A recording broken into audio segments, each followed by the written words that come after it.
Gorgeous afternoon for baseball in Seattle. It is the rubber game of this big series between the A's and the Mariners. There's the wild card picture. The A's holding on to the number one wild card spot. Royals with the second wild card spot. Mariners one game back of Kansas City. Kansas City playing the Red Sox as we speak. So there's your AL wild card standings. We're set for baseball. It's the A's and the Mariners coming up on Comcast Sportsnet, California. Good afternoon, everybody. Welcome to Oakland A's Baseball. Along with Ray Fosse, I'm Glenn Kuiper. John Lester takes them on this afternoon.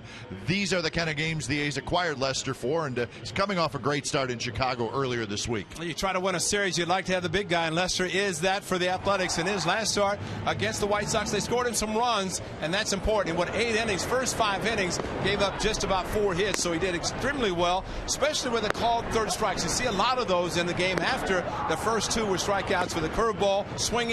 He went to the called third strike, did a great job mixing his pitches, which he does with a curveball, fastball, cut fastball. Big game pitcher. They look forward to that again today. Robinson Cano's first year in Seattle has been a very good one. He's an MVP candidate. Right. Probably not going to win it, but a candidate.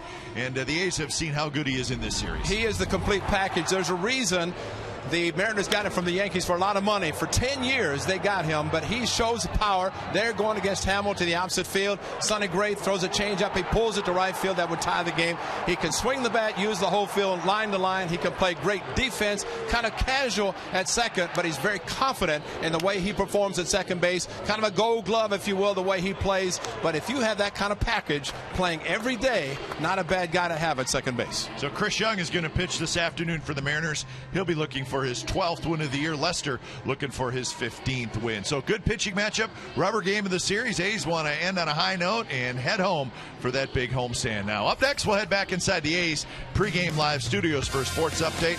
Then back to Seattle for baseball, the A's and the Mariners.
Right now at Jack in the Box, try Jack's Spicy Chicken Club Combo for just $4.99 plus tax. And by Toyota, #1 in MPG, durability, and resale value. Toyota, let's go places. Another beautiful day for baseball in Seattle at Safeco Field. Rubber game of the series. The Mariners take the field. And we are just about set for first pitch. Let's check the game time weather for today, presented by the Santa Cruz Beach Boardwalk. The admission-free boardwalk is open weekends. Look at those blue skies, folks. 76 degrees. Just a nice light breeze. A gorgeous early fall afternoon in Seattle. So the weather has been terrific all weekend long, and could be a good weekend for the A's if they can win the series and head home for that long homestand, the last homestand of the regular season. Let's look at the lineup for the Athletics. Starts with Coco Crisp in center field, and then Sam Fuld in left. Donaldson at third. Dunn will DH. Moss at first. Lowry at short. Reddick in right. Norris will catch. Sogard is at second. Chris Young starting for the Mariners, and September the 1st, it was not a very good outing for him. However, if his center fielder makes a play, he might have had a 1-2-3 first inning, but instead, Reddick hit a ball over to the center fielder's head. Adam Dunn hit a home run on the third pitch he saw as a member of the Athletics in 2/3 of an inning for the tall right-hander, and that was it, with the A's scoring 5 runs in the first inning. Not overpowering. Fastball tops out about mid to upper 80s, but he throws a lot of pitches up in the zone. You get a lot of fly ball outs, something that the A's want to see if they go in the seats, but not catchable balls. Defensively, it's Corey Hart in left, Austin Jackson in center, Kristen Orphy in right, Kyle Seager, Chris Taylor on the left side, Robinson Cano, Justin Smoke on the right side, and Jesus Sucre will do the catching. So Chris Young has finished his warm-up tosses, and we are set to go as Coco climbs into the batter's box. Lloyd McClendon. And 1-run woes. He's 16-26 in that category. That's tied for the most 1-run losses in the league. That's a great note that the A's are very happy somebody else having a tough time. Last night, a 1-run loss for the Mariners, a win for the A's, which is unusual. A lot of 1-run losses lately. So we're underway. First pitch 1:11 here in Seattle. Chris, Fuld, and Donaldson, the first 3 for Chris Young. And a quick 2-0. Well, that's the high fastball we're talking about, and that's a pitch if the A's can lay off.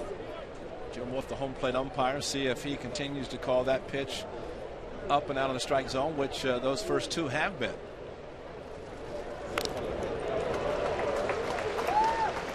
So there's nothing really sneaky about Chris Young, Ray. It's going to be a fastball. It's going to be, he's going to try to get you to go after it a little up in the strike zone. Throws a lot of fastballs.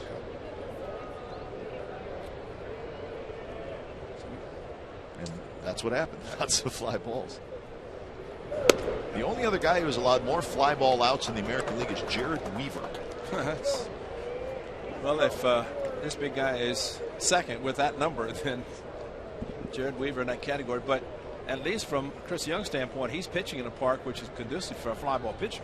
As long as you don't have him hit it down the lines. And I would imagine that is one of the reasons he's having success. 12-7, a good ERA, 3.35. I think I'm just thinking the irony of this is that Jim Wolf, the brother of Randy Wolf, who was let go right at the beginning of spring training. That's right. I tell you, right at the beginning of the season, and went through spring training. Those are the numbers for young Holman on the road, but it was Wolf who was let go. Chris Young signed late. 3-2 pitch, outside corner, strike 3 call. Coco thought he had a leadoff walk. Well, after everything up, he nails the outside corner and down, according to Jim Wolf, and hey, that's a perfect pitch if you really want to look at the pitch the way it was thrown. There's Jim Wolf calling balls and strikes. The rest of the crew, Brian Gorman, the crew chief over at first base.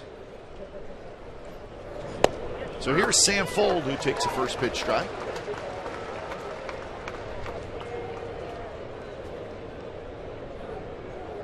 245 with 3 home runs for Full. Those are the combined numbers this year, and he falls behind 0-2.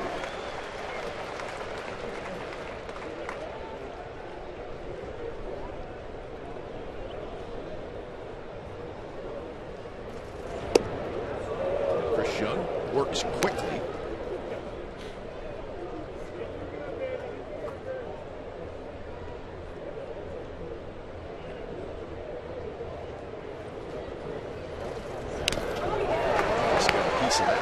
So we'll keep you updated on the Kansas City Royals Red Sox score. Good sinker, just barely tipped it.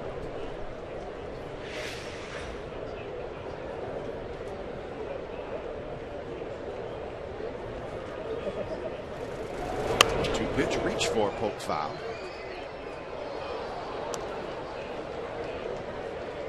So count remains 1-2. Right now, the Red Sox are leading the Royals 7-4 in the 7th inning. The Tigers are leading the Indians 4-3, also in the 7th inning. Drive to right. Denorfia's going back near the wall, leaps, and it is gone. Sam Fuld with a solo shot here in the first to give the A's a 1-0 lead.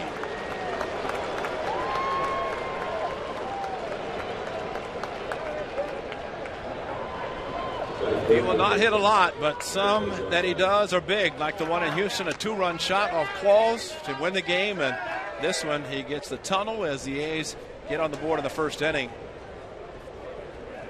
Second, it gets Young.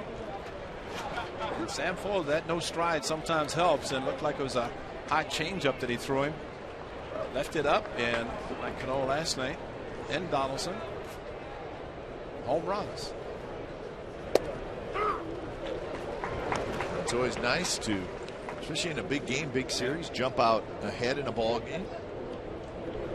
Doesn't guarantee a win, but it's nice to get ahead early. Okay, I'm just thinking about the game that Young started in Oakland. It was the second hitter, Reddick, who hit the ball to center field that Jackson played it into a double and allowed Dunn to come up and hit the 2-run home run. The A's ended up scoring 5 in that game. On that first inning, that is, and a couple of walks contributed to that.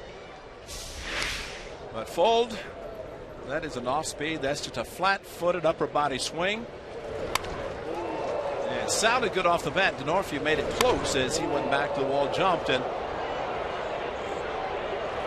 the good thing about that, the wall stops. He did not have enough time to get back and jump straight up, which is always key on a ball like that.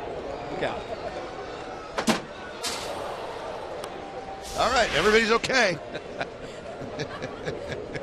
There's Denorfia climbing, but see how the wall stopped him. And, if it's a high, towering fly ball, an outfielder can get to the wall and jump straight up. Denorfia, as he jumped into the wall, and then any chance he had to catch the ball, is like my partner, it just eluded him.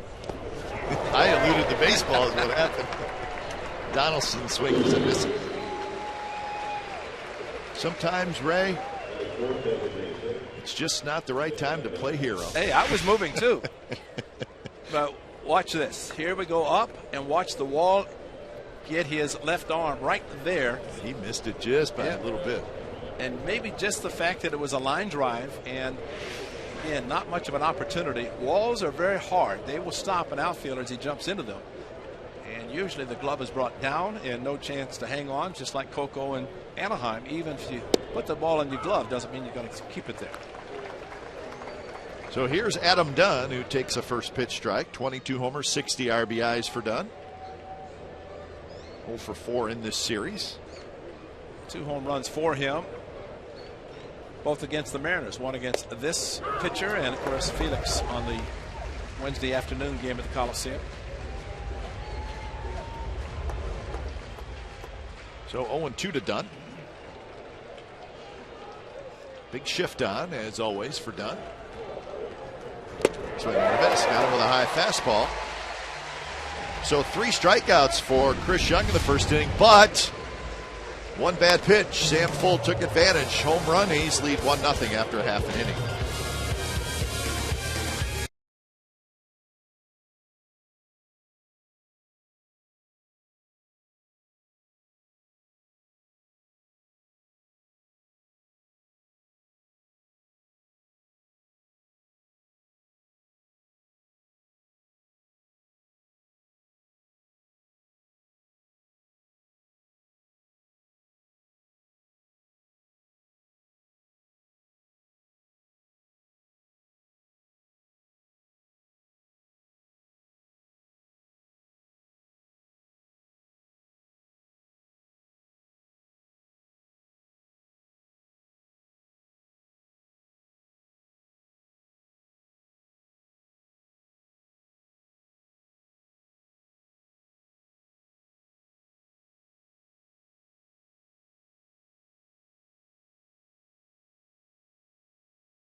I came up here. No, you know what? I was not a hero. I was bailing out as usual. Lineup for Seattle: Jackson, Denorfia, Cano, Morales, Hart, Seager, Smoke, Taylor, and Sucre. There's your Seattle Mariners starting lineup. 2 starts to go for John Lester. Faced these Mariners at the Coliseum, gave up 2 home runs, and that was it. Seager and Hart back-to-back, and lost the game 2-1 as Felix Hernandez pitched, gave up just the solo home run to Adam Dunn. But as we have detailed, this man is a big game pitcher, and he prepares as well as anybody. And as he's quoted recently, basically saying, I pitch every 5th day, and I'm going to be prepared as well as anybody on that 5th day, and today is the day. And he saw that 199 strikeouts on the season. It's quite impressive. Yep. So here's Austin Jackson. First pitch to him right in there first, right? It's been a tough series for Austin Jackson. He is 0 for 8 with 5 strikeouts. And we've seen Austin Jackson get hot, and we've also seen him struggle. And when he struggles, he's usually striking out a bunch, and that's what we've seen at least in the first 2 games. Kerr stays outside, 2-1. John Lester from the Tacoma area, so not far from Seattle, and friends, family, I'm sure, on hand today to watch him pitch in this series finale. It's a base hit to center field, so Jackson has his first hit in the series. Soft single to center.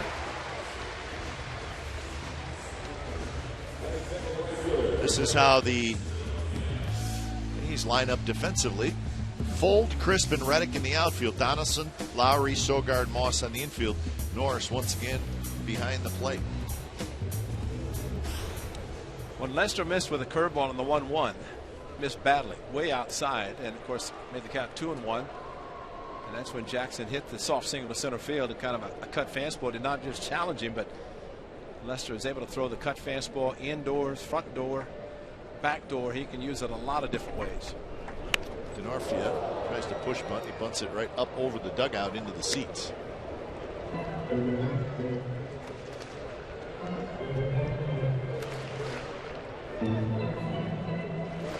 Lester 4th in the league in ERA, 7th in the league in innings pitched, 5th in the league in strikeouts. Ray mentioned strikeouts in the innings and how close he is to the 200 mark.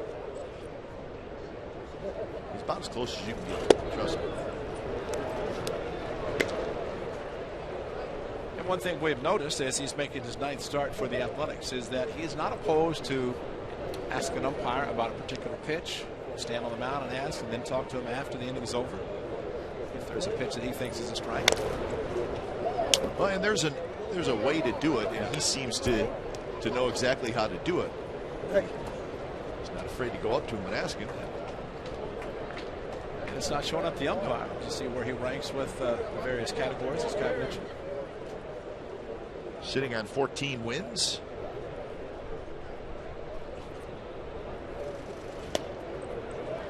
Two now to Chris Denorfia, the right fielder. Denorfia pinch hit earlier in this series. Pinch hit on Friday night. Came over in a trade from the Padres right at the trade deadline.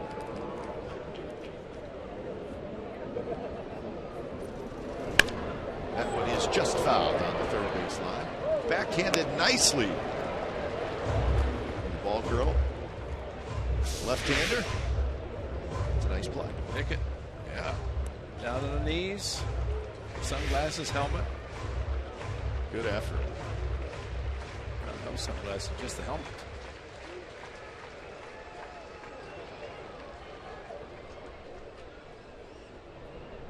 Jackson runs. Pitch is low. Throw to second base is not in time, and it rolls into center field. Jackson couldn't find it immediately, but then he does have time to get up and go to third.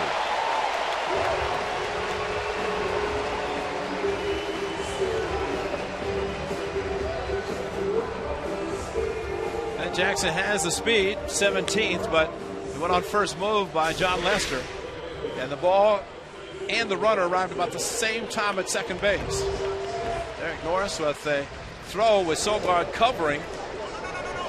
And ball trickle away, and at that point, Jackson, once he did find it, able to get to third, as it did last night, especially with a couple of strikes. Actually, they must have called him out. Oh, they did. Wow. I did not see a strike call either. I didn't either. I mean, I thought it's a curveball in the dirt, and next thing you know, here's Cano with the infield. I'm thinking, wait, but so I guess it was a check. So here's Cano. Yeah, I agree with you, Ray. I thought it was ball 3. Let's see. Now, there's the check swing, and it's concentrating on Norris throwing. Wow. Somebody did appeal. No, the umpire called it right away. Yep. Wow, that's amazing. Thank you. That's a huge break for the A's. The umpire pointed right at Denorfi. It looked like he checked his swing. Yeah.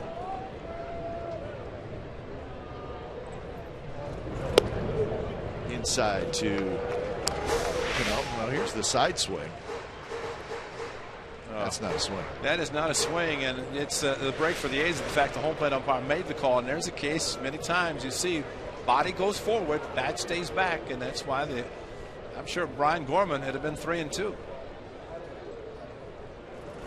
3-0 now to Cano.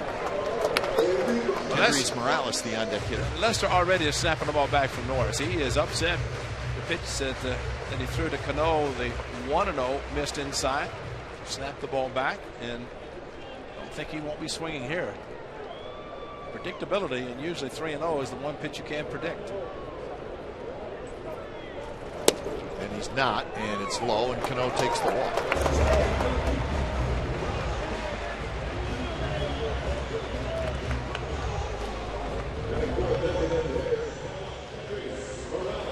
Time now for the Nissan keys to the game for John Lester. Definitely the big game pitcher, trying to get his pitches on track right now. And a win today, of course, series win. The A's would like to see that to get the series win and get on a roll, because they won last night a 10-inning game on the road, a one-run game. And I'd like to win the series today, and even better right now to get a ground ball off Kendrys Morales. And if you can hit the ball on the ground, pretty good chance it'd be a double play to get out of the inning, unless Cano runs. First pitch, swing and a miss, way out ahead of an off-speed pitch. This is one of the better breaking balls that he's thrown, and for him to throw it first pitch and to get the swing and miss, that has to make Lester at this point feel a lot better than the previous breaking pitches that he'd thrown.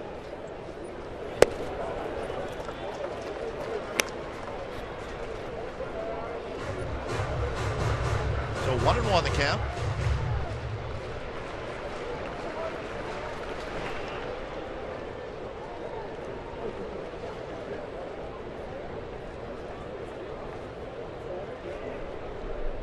Leaning a little bit, but not going anywhere. Ball's grounded. Lowry's got it out at second, and that's a double play. How about that? So the A's catch a little break from the home plate umpire, and Lester gets a big double play, and the Mariners do not score.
to you by Prism. Now your team can collaborate at a whole new level with video walls from Prism. Learn how at Prism.com.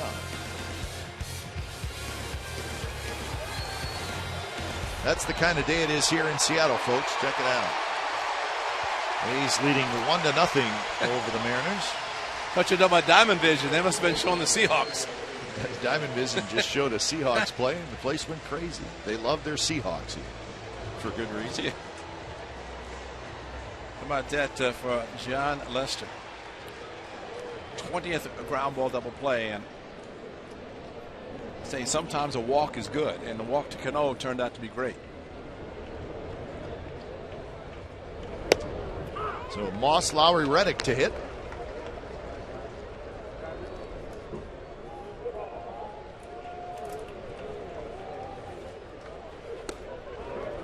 Moss hitting .239 with 23 home runs and 78 RBIs.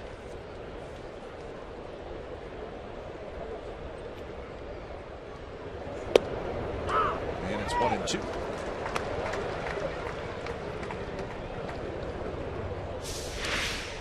Young doing a good job. He usually pitches up in the zone, but a couple of pitches he's thrown down the outside corner have been called strikes, and it's really the ideal place to pitch. Moss skies one. It's Cano who is playing the shift. He's out in shallow right field. Now backpedals and makes the catch. Yeah, Brandon Moss, a couple of home runs against Young this season. The first at the Coliseum, May the 5th, and a 2-run shot over the tie of the game. And the other one right here, a 3-run shot. This was really big. He's won that game 4-1. So good for Brandon Moss. He can remember those 2 home runs because it's been a long time since he's hit one. So here's Lowry. Broken bat, grounded to Smoke. Smoke he heads up with the bat, and he throws out Lowry, and that's the second out.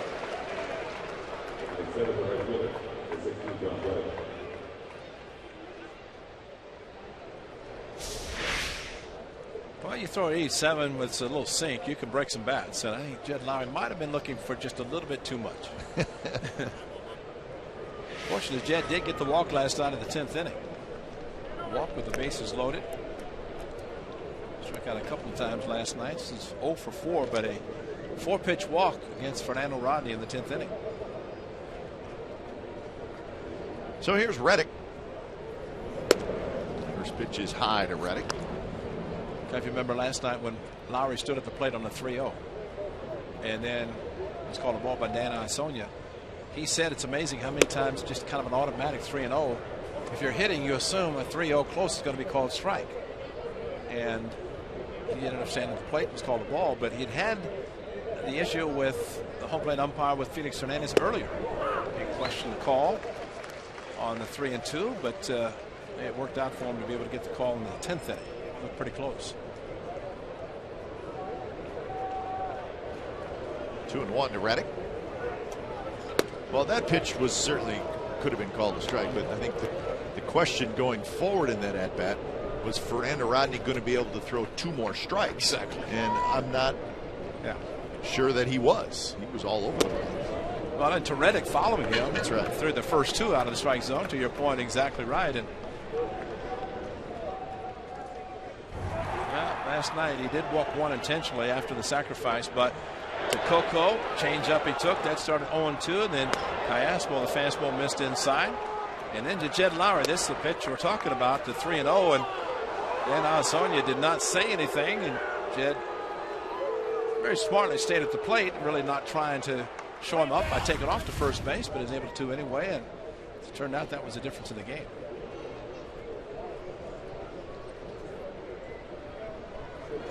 First pitch up and into Norris. Hard to believe you go back to in Houston, Tony Sipp walked 4 straight in the 9th inning. And you go to the Coliseum against Houston, the A's walked 5. And then last night 4 in the 10th inning. And the last 2 runs scored without a hit. Houston and here last night. That's a lot of walks. And especially if you're able to generate runs without a hit, because of the walks. That makes it even worse. 2-0 now to Norris.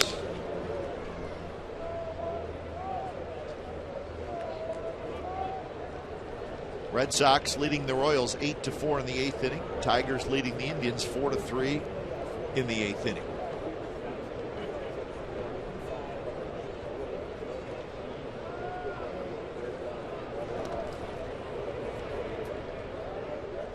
So 2-0 the count to Norris.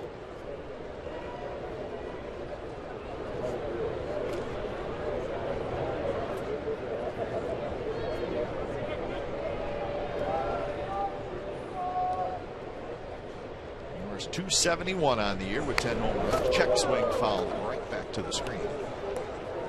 I have to wonder if that had been called a strike, and that's for Derek Norris to start his swing, try to hold up, again get the check swing.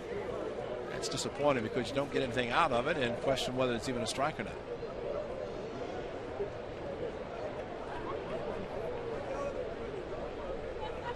Reddick, good lead at first. Quick throw toward first, and just getting back is Reddick. It would have been a little better throw to Smoke. They may have got Reddick. He was quite a ways off. Well, that's the assumption that catchers don't throw, and most don't throw a lot. But you're right. Look at the big lead out way past, and Smoke, the left-handed fielder, able to make the play and apply the tag. I don't see how he was safe, but the tag went down, and Reddick went to the back side of the bag, which fortunately able to get the hand on the bag. That might shorten him up by a step or two. Norris fouls this one. And it's just a little short of our booth. Not by much. We already had one rattling around in here.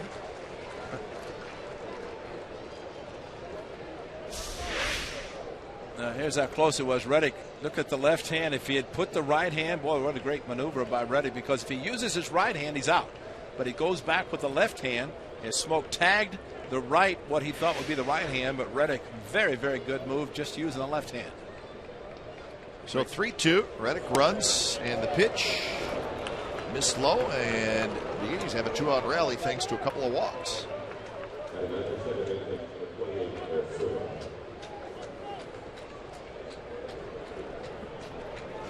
And the very dangerous Eric Sogard right. coming up. And I say dangerous because Sogard does such a great job. And that's back-to-back walks.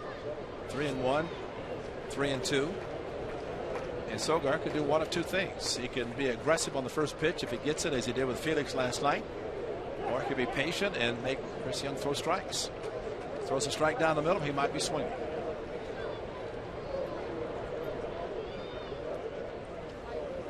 First pitch. He was not swinging, taken, and it's a strike. 0-1. Sogard with the big night last night. 3 hits, a big RBI single.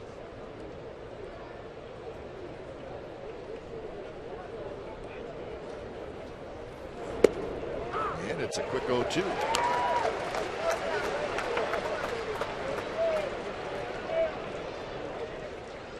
So Young jumps out ahead. A lot of pitches, 38 pitches already for the big right-hander.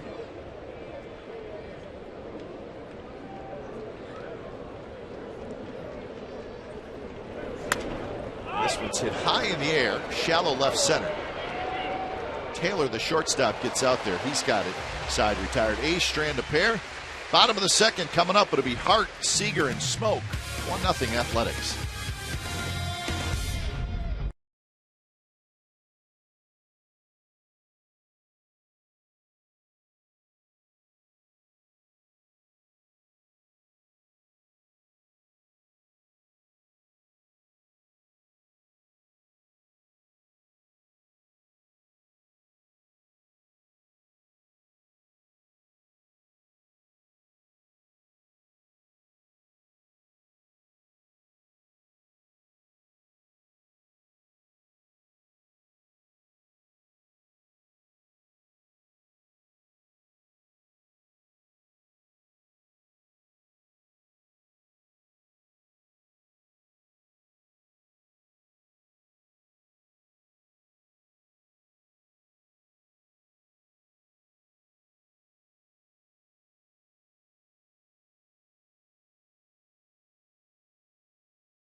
Story brought to you by McDonald's. Last night, Sonny Gray, terrific. 8 innings, 5 hits, 7 strikeouts through 96 pitches.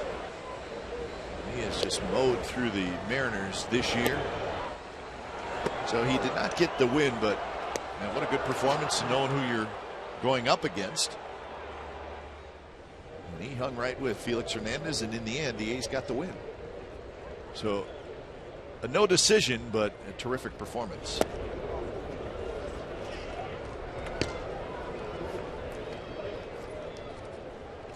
He's 3-1 with a 2.67 ERA against the Mariners this year.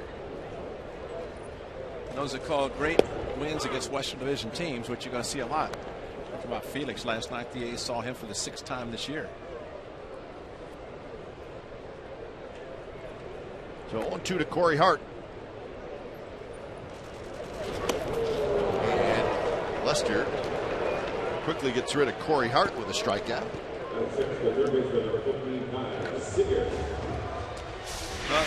Corey Hart got him in Oakland, and not on that pitch. That's a good breaking ball. Hart got an off-speed pitch in Oakland against John Lester for a home run. Turned out to be the. How about that? There's your 200 strikeout right there. That's it.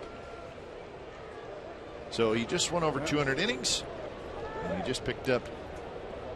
He's just going over 200 strikeouts now. Came in with 199. So the Hall of Famer Ricky Henderson was strikeout number 5,000 for Nolan Ryan. 5,000.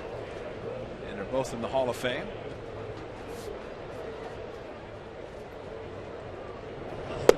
Well, Lester goes over 200 innings for the 6th time in his career. He goes over 200 strikeouts for the 5th time in his career.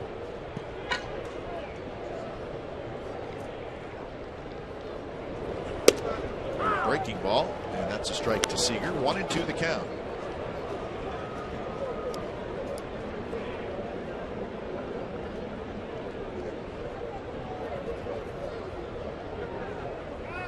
Seager, quiet series so far. It's tapped slowly up the line, and Donaldson trying to barehand it. There was not a whole lot he could do, and it's going to be a hit for Seager. So Seager gets his first hit in the series. Not pretty, but I think he'll take it. That's a check swing in on the hands and made contact. Actually pulled the hands in nicely with everybody to the right side, and that was unintentional. Donaldson, the only play was to try to barehand it. Fortunately, he did not make the play. Might have made an errant throw, but like it's going to be a base hit anyway.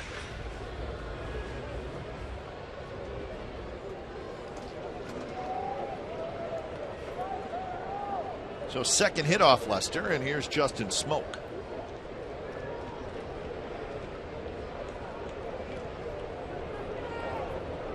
Smoke hitting from the right side.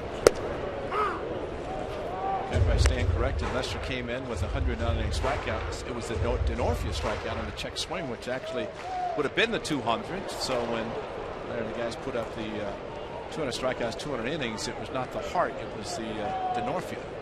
Kane that actually put him at the 200. 1-1 to Justin Smoke. Maybe that's because it wasn't a strikeout on the check swing, but we didn't think it was. No. It was like a half a strikeout.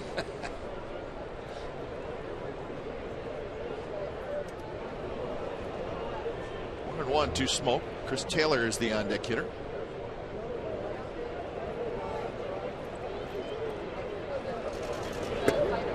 Just inside, 2-0. Lester frustrated with himself.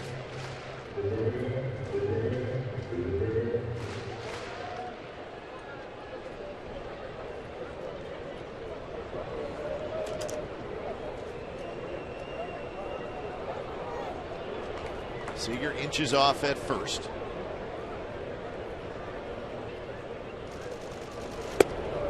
Strike on the outside corner. Smoke doesn't agree with Jim Wolf.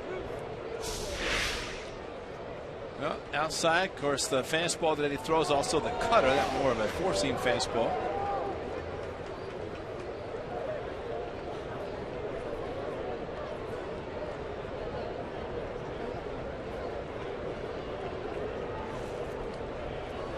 2-2 pitch. Side now, full count. He's not finishing the curveball. That's the same one he threw to Austin Jackson before he got the base hit. Threw some good ones to Hart. It's 51 and 30 for the 2 times the fastball. Curveball 16, so 81% of fastball cutter, and see if he throws one here on the 3-2.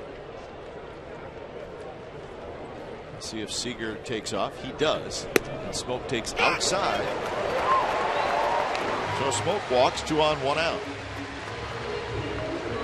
Well, he's just not finishing his pitches, and that's got to be frustrating for him. He cannot always hope for the double play or expect it, but showing his disgust right there, and verbally and with the rosin bag, but just left the cutter outside. You can see his reaction after that pitch, and definitely not opposed to showing his emotions. So here's Chris Taylor, the young shortstop.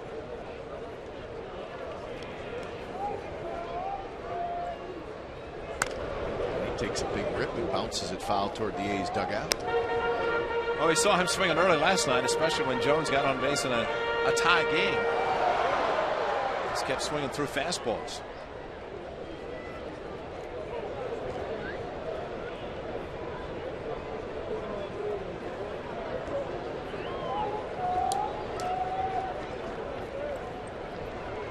Double look by Lester. Pitch is outside. So 1-1 the count. Inning started with the Corey Hart strikeout, and then the Seager infield single and the Smoke walk.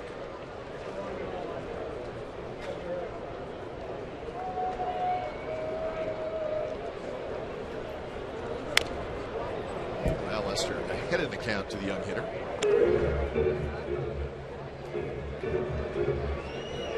Mariners are set to head out on the road. They are going to be gone for a while. 11-game road trip coming up. A's will be home same time that the Mariners are on the road.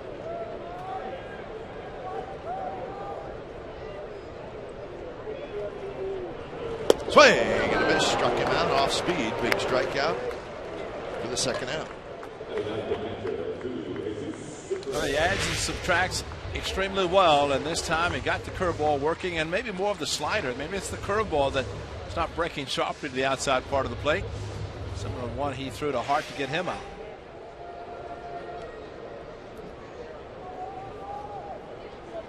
So 2 outs for Jesus Sucre.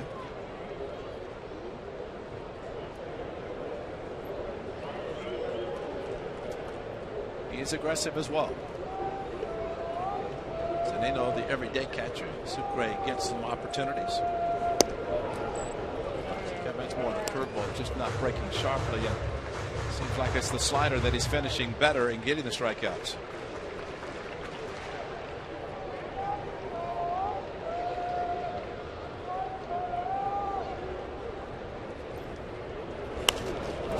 High into the upper deck. So if you believe in that, who has the favorable schedule, which you and I do not, but when the A's are home, the Mariners will be on the road. They will be at the Angels for 4, at Houston for 3, at Toronto for 4.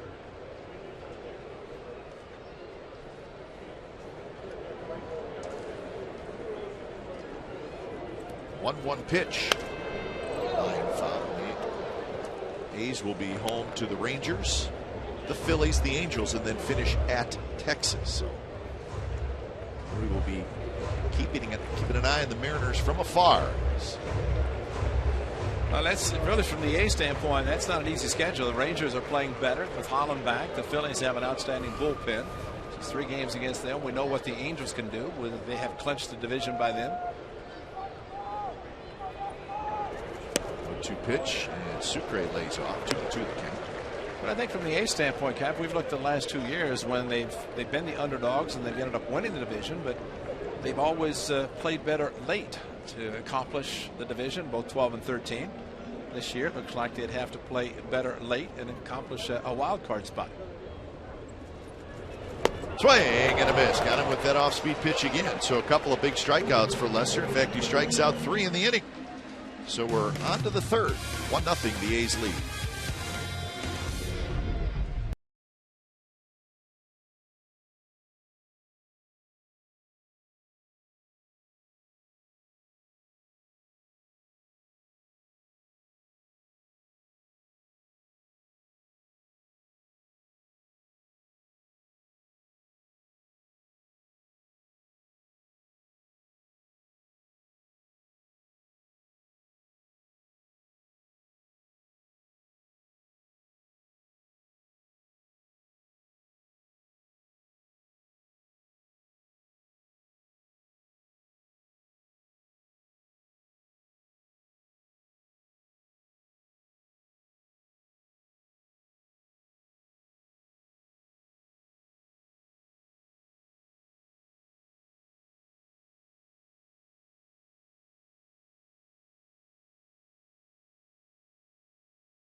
Of the Xfinity Friday Family Pack coming up Friday, September the 19th. Next homestand for the Athletics. That will be against the Philadelphia Phillies. You can get 4 Plaza level tickets, 4 Coliseum hot dogs, 4 medium sodas, and 4 bags of peanuts, and it's only $50. Tickets are limited, so act fast. For more information and tickets, go to athletics.com/Friday. Phillies and one more Friday home game during the regular season. And John Lester, let's see, he might be pitching that game. They stay on rotation. Certainly possible. Yeah, they just gave the rotation, I guess, for the 3 games against the Rangers, but deep to right field. I take that back off the end of the bat. Denorfia over, and he's got it. The A's have the off day tomorrow, and it does allow them to make some changes in the rotation. And if they decide to stay everybody on turn every 5th day, then Lester would have to start next Friday. And I can't imagine John Lester being anything but on schedule. And I'm sure he pitches the best, and the A's trying to complete the last couple of weeks, of course 2 weeks plus today, and try to finish strongly. I guess you could say 2 weeks right now, because 2 weeks from today the regular season ends. So the announcement was just made, actually, right around game time, that the A's have indeed made a few switches to their rotation as Fold is retired. It is now going to be Kazmir on Tuesday, Samardzija on Wednesday, Gray on Thursday. So that certainly would lead you to believe that they did not announce anything for Friday, but again, that's where Lester lines up. Right. And Gray would be in front. Yeah. So that's Tuesday, Kazmir and Tepich.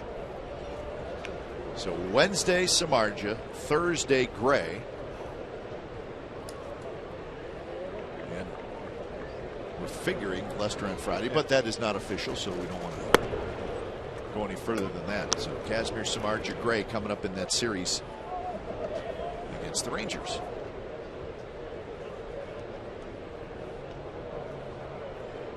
One and 0 to Donaldson, who struck out in the first inning.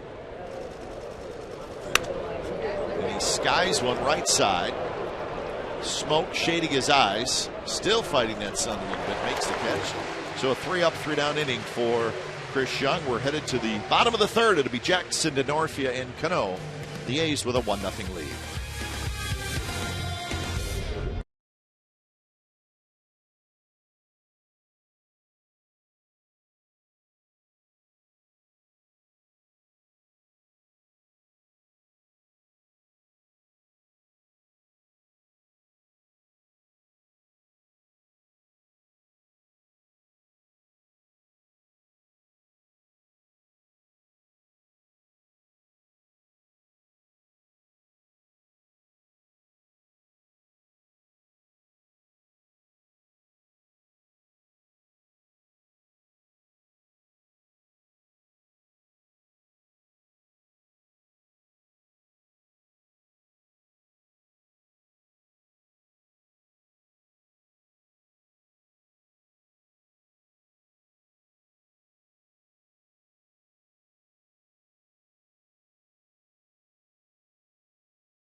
California is brought to you by Golden Gate University. Finish your bachelor's degree online or on campus. Golden Gate University. Make it your comeback year.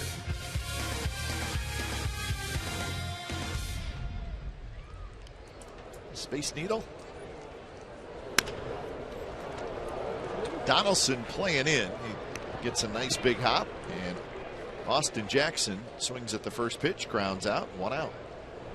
That's good news for John Lester because he threw about 21 last inning, and while Chris Young topped this inning just 5 pitches, and Lester hardly had time to sit down and catch his breath. He's back out on the mound, so 1 pitch out to Jackson.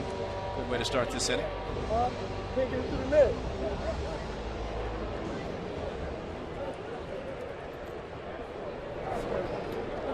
So here's Denorfia, who had the really was a controversial strikeout in that first inning, and it seemed like much of a big deal at the time, but I think it was a big play. And the reason I say that, Ray, is obviously the runner was at third. Denorfia is not a strikeout guy. Right. He's a guy who will do what he has to do to not strike out and put the ball in play. Would have been a runner at third, nobody out, in a 3-2 count. Jim Wolf said he swung, and it ended up being a strikeout. The runner still was at third, but it was a strikeout. And it changed the approach to Robinson Cano. That's exactly right. Walked him on 4 pitches and got the double play ground ball. But I agree with you, because that when I saw the infield end, I was shocked, and then realized it was a left-handed hitter at the batter's box and could not believe that he was called out.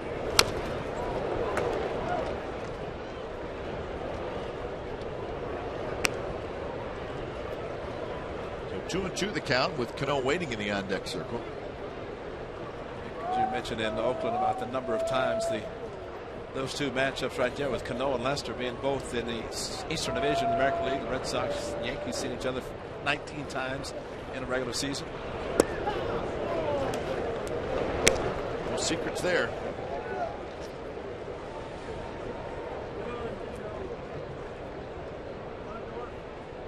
Red Sox still leading the Royals 8-4 in the 8th inning. Up the middle, and Denorfia has a 1-out single.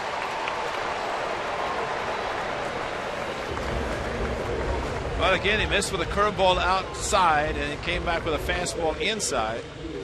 And location not exactly where he wanted it.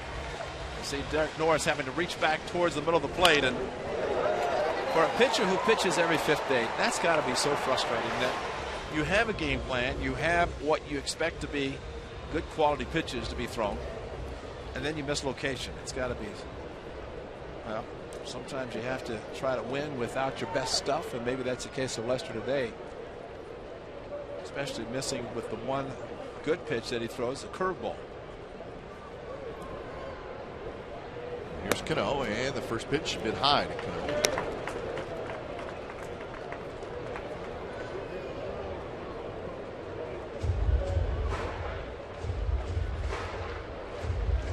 As Ray mentioned, Cano had the walk in the first inning. It wasn't an intentional walk, but Lester was really pitching around. Runner goes, throw to second base. Not in time, and Denorfia has his stolen base, and a very nice job backing up by Eric Sogard. If Sogard's not there, Denorfia's up, and he's going to third.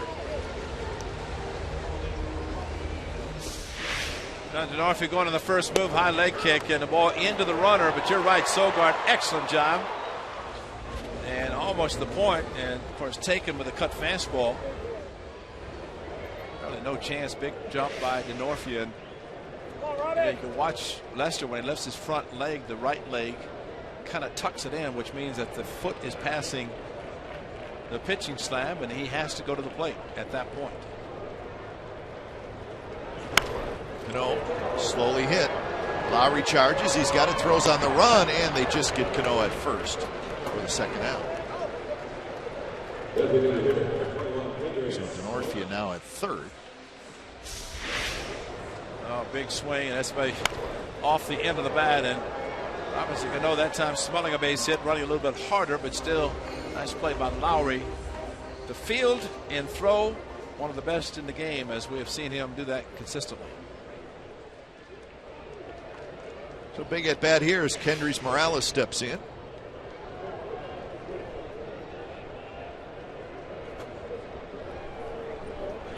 First pitch is in the dirt. Morales batted in the first inning with runners at first and third.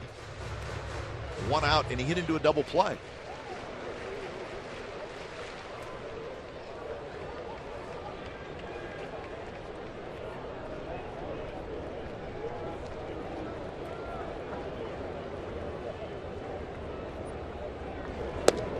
Fastball outside, 2-0. Got him to roll over on a slider his first at bat, and it was a similar count of 1-1, though. This is 2-0.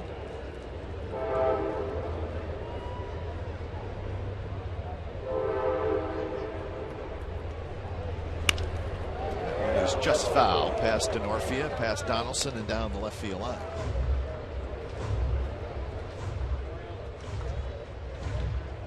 So 2-1 the count to the Mariners cleanup hitter. So got hard his first at bat, leading off the second inning, and even though he got Morales to hit into a double play, he may be thinking carefully about him in this at bat. And it's low, 3-1.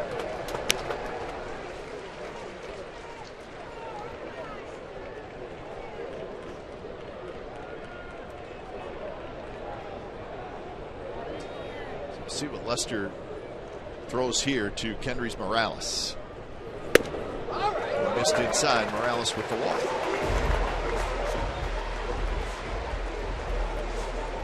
That might have been the unintentional, intentional variety.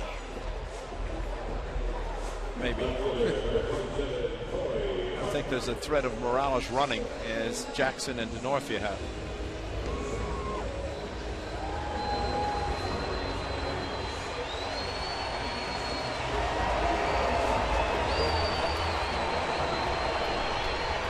Pitches to Hart in his first at bat, 3 breaking pitches and a strikeout.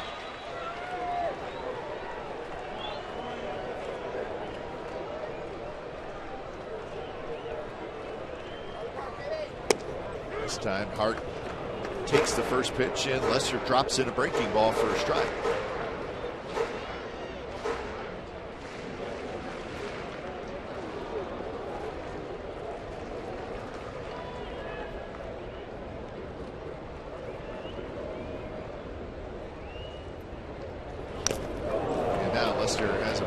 Him 0-2.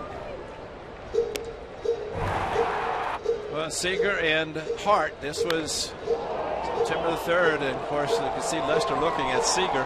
He knew it was gone, and then Hart backed it right back up with a fastball, and maybe that pitch right there is a reason that hard seeing all breaking pitches in this at bat. That last one was a good two-seamer.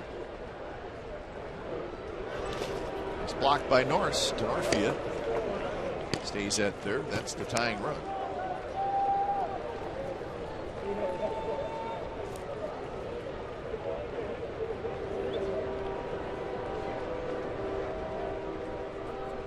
So good outing as usual for Lester, but a lot of offensive support. Very close. The ball 2-2 the count.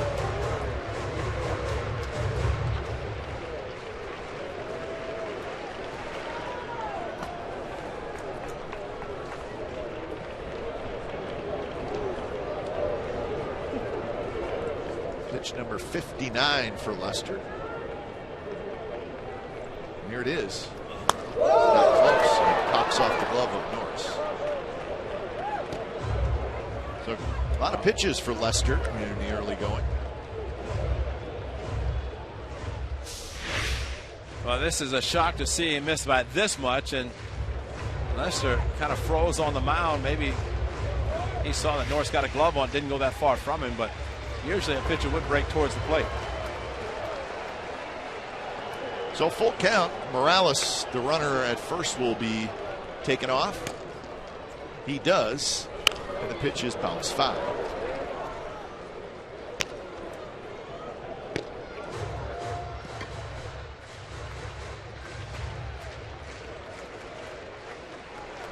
So Morales, who is not a very fast runner at all, returns to first.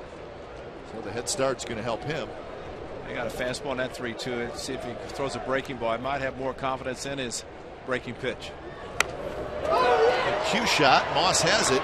He's going to hustle to the bag. He'll beat hard to the bag. Side retired. So Lester gets out of another jam. A couple of runners stranded by the Mariners. So we're on to the fourth. 1-0 the A's lead.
Postseason rights, just place a deposit on a 2015 A's ticket plan and secure your place in line for 2014 postseason tickets. For more information, call 510-638-GO-A's or go to athletics.com/deposit. And you can get in line and see if the A's can make themselves happy and go to postseason the third consecutive year. And the Big Donkey, as they affectionately call the man at the plate right now, would be there for the first time in his career. It's Adam Dunn, who has never played in postseason.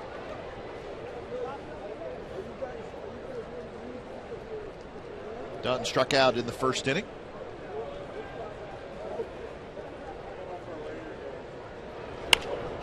Drives this one to right. Denorfia in front of the wall has got just enough room, and he makes the catch.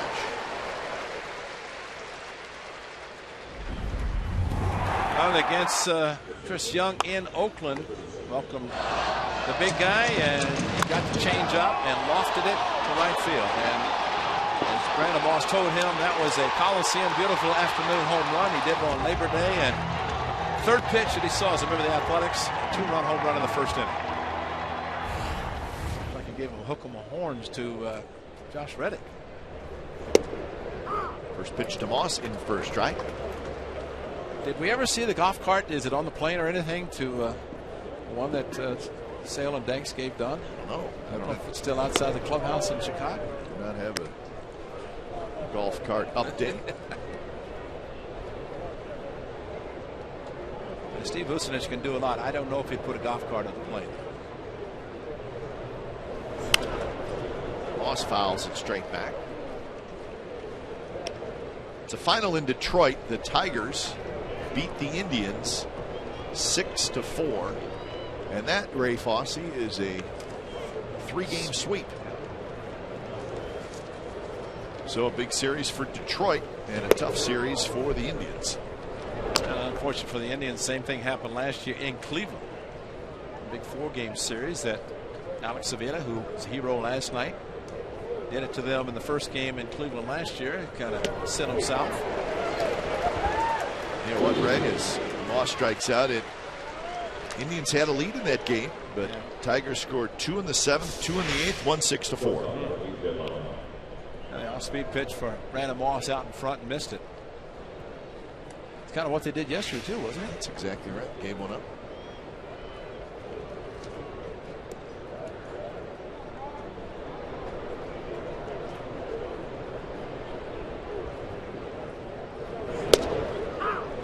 pitch into Lowry for a strike.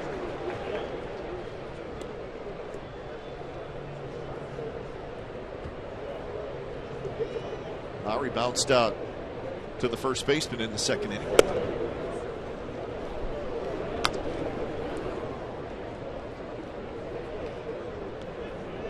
So 1-1 the count.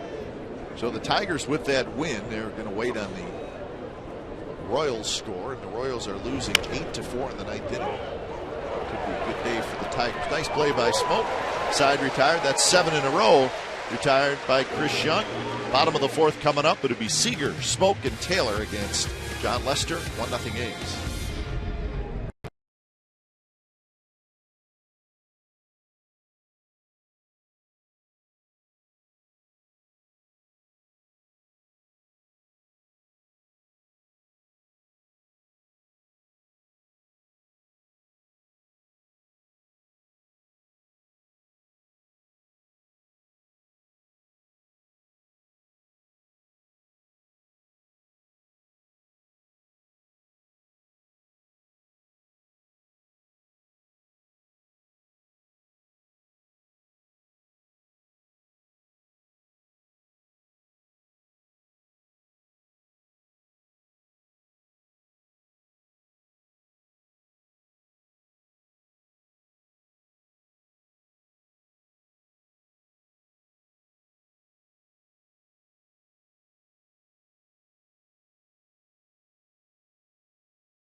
Downtown for a chance to be shown on an upcoming game broadcast. Today's fan photo comes from Kenny Lissadan from Concord. Hope I said your name correctly. Gotta love the A's and the Raiders as well. Raiders playing at the Coliseum as we speak. Hoping they're not tearing up the turf too much. Maybe our favorite shirt of the year. Chico's Bail Bonds. From the terrific movie in the 70s, Bad News Bears. Bad News Bears needed a sponsor. Walter Matthau could not find one until he ran into Chico. That's beautiful. Chico's Bail Bonds.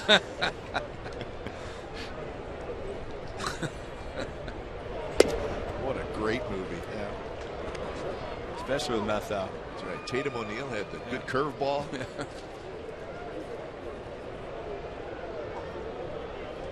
1-0. The A's lead. Sam Fuld a home run in the first inning. It's the only run in the game so far. And I think if you're a Lester fan, which we are, you keep wondering when he's going to get back in the groove that we have seen him in the past. Maybe this is the inning that will happen. Starting against the White Sox, very well documented that he struck out the last 6 on all called third strikes. That has not happened today. He's had to go to the breaking pitches to get his strikeouts, which he has 4 now.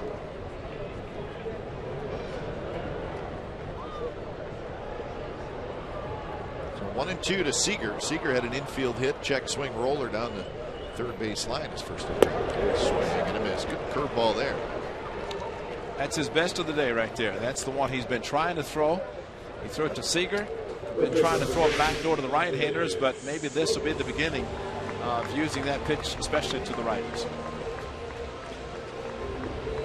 That is a good breaking pitch, and even a woof from Seager after that one.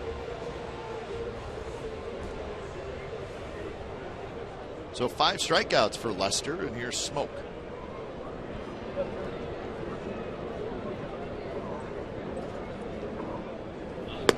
Fastball right there for a strike.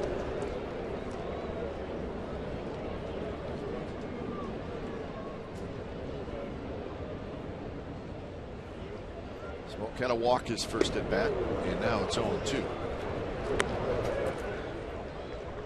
got to believe, Ray, that time is running out for Justin Smoke. Yeah, I agree. Because what is this? 3-4 years where he has been given a lot of opportunities to become the everyday first baseman.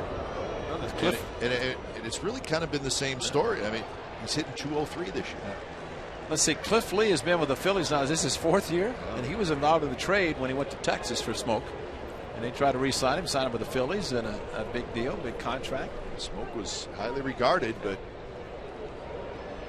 he just has not put it all together as he swings and misses. And that's back-to-back strikeouts by Lester. You get hitters to chase. That's a great breaking pitch, but over-aggressiveness by Smoke. And, you know, I think what happens, too, you get some hitters that figure that they're supposed to be doing certain things, and instead of letting the game come to them, they try to go get the game, and it's hard to do. And especially with that kind of aggressiveness on a pitch out of the strike zone. Not the best performance today, but so far he's getting the job done in 3 2/3 innings. All swinging strikeouts today.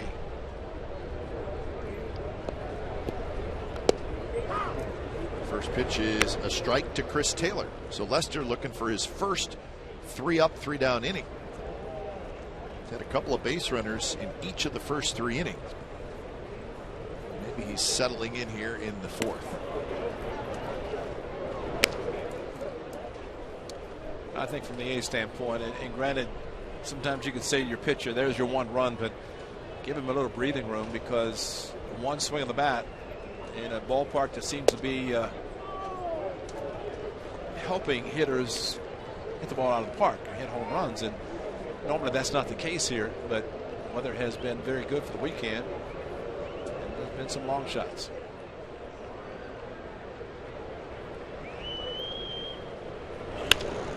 Pitch is lined down the right field line, but foul.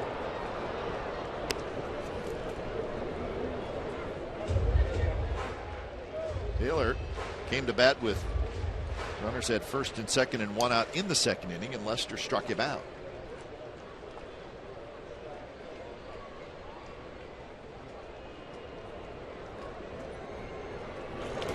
In the dirt, and Taylor would not chase.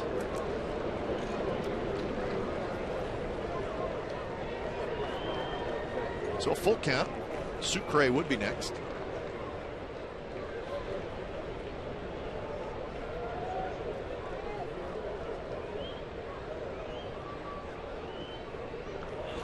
And that one is just a touch low. So that's 4 walks for Lester. And he cannot get that 3-up, 3-down in. Yeah, that's kind of the similar location that Coco was called out in the first inning. It would have been outside the Coco, and Height was there. Looked like it had the plate, and we may see John Lester talking to Jim Wolf after this half inning. Maybe ask how his brother Randy's doing. So here's Sucre, and the runner had a huge lead, and he goes. The ball goes right through the wickets of Norris. Taylor was going to have the stolen base without a question. He had a huge jump. So Taylor gets his 3rd stolen base. Watch him. I mean, this is a running lead. I mean, he was in a starter's block, sprinter's block, and Derek Norris tried to hurry, catch, and throw, but there's no chance either way.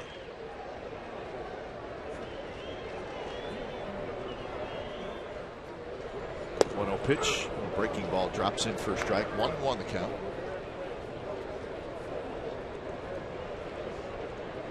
So again, the tying run in scoring position for the Mariners.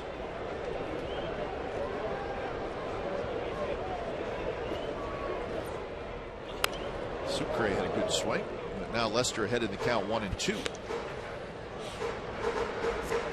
I think Sucre has proven the minimum amount of time that we have seen him at plate. He likes fastballs, and so he's probably not going to get one. He just got one on there and just missed it, and you'd have to think that the wrinkle would be coming down from Lester.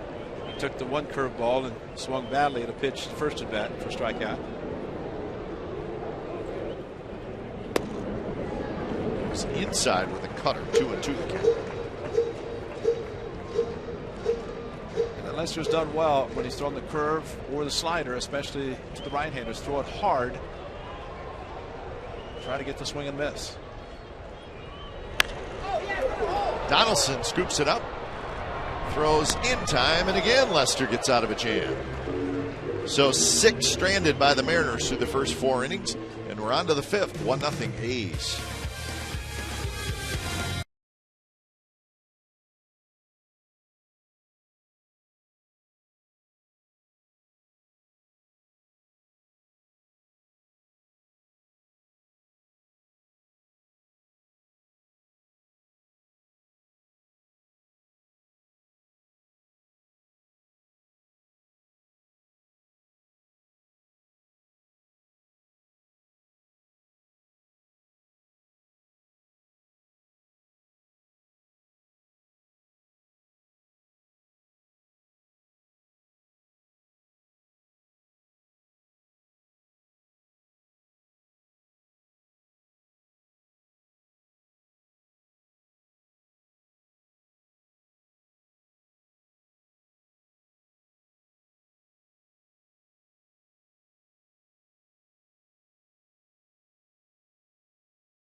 Push to the postseason is with MLB.com at bat, the #1 app for live baseball. Enjoy live look-ins, replay reviews, scores, live radio broadcasts, the MLB.TV game of the day, and much, much more. Get at bat for your smartphone or tablet on the App Store or visit MLB.com.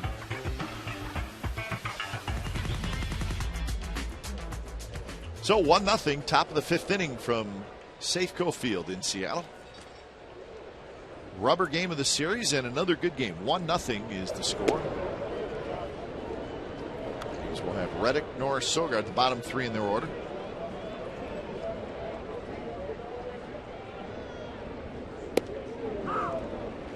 Reddick walked in the 2nd. Red Sox still leading the Royals 8-4. That game in the bottom of the 9th inning. So Boston trying to wrap that one up. Seager into foul territory. He grabs it. So Reddick is retired. A's have just 1 hit, and that was the home run by Folt.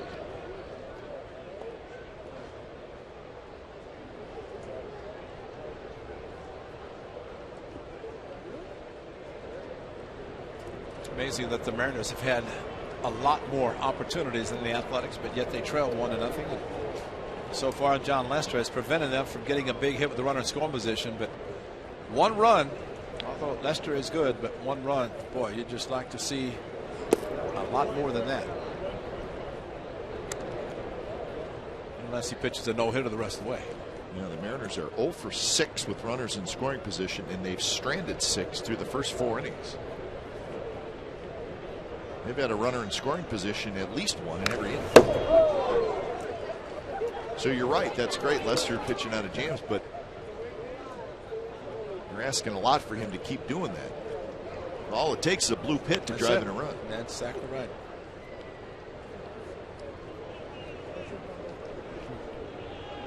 League hitting .228 against Chris Young. Looking for his 13th win. Long run for Denorfia near the seats. Cannot get it as it goes into the seats. And so the numbers for, of course, Chris Sale at the top of that list. But Garrett Richards, the one right behind him. And he is out for the season. The Angels and Mike Scioscia taking that 5th spot. It seems like they just keep throwing the relievers in his spot in the rotation. So 1-2 the count.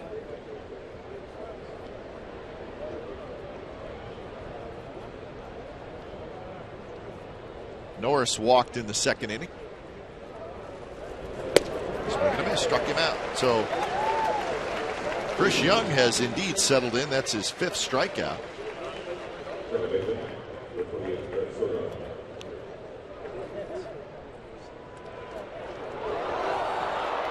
All right, here's our Ford Wright choice. Last night, the big night by Eric Sogard. Big hits, big defense. Throwing a stolen base. Almost had 2 stolen bases. One was reversed, but all in all, Eric Sogard was our guy last night. And a great interview on top of it. So all those good things on the field, and put the headset on.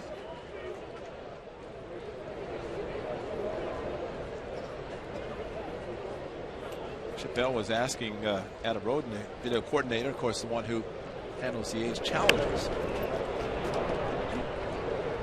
Chipper was asking, said, what angle did they have to overturn that?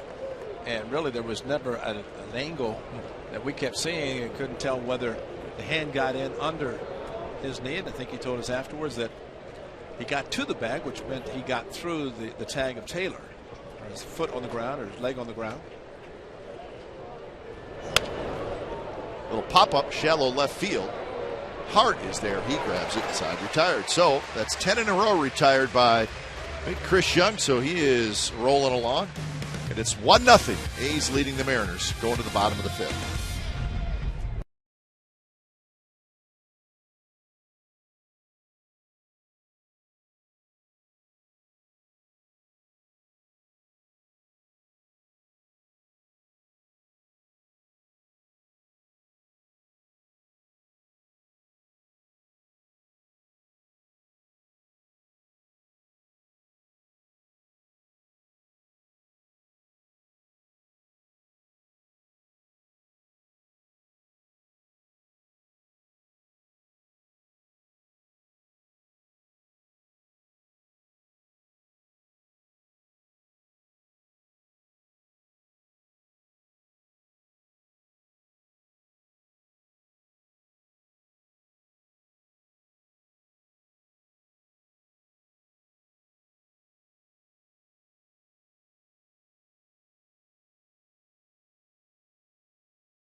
September the 20th versus the Philadelphia Phillies. Oktoberfest-style beers will be available throughout the ballpark, and 10,000 fans will receive an A's Oktoberfest time courtesy of Cash Creek Casino Resort.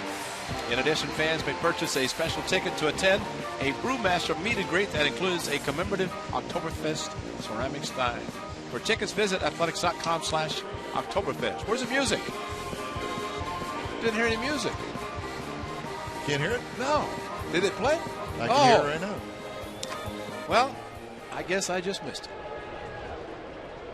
Heard everything else. But I'm glad it was there. So here's Austin Jackson leading things off. Maybe I should trade headsets. So Jackson, Denorfia, and Cano here in the bottom of the 5th inning. Jackson a single and a ground out so far in the game.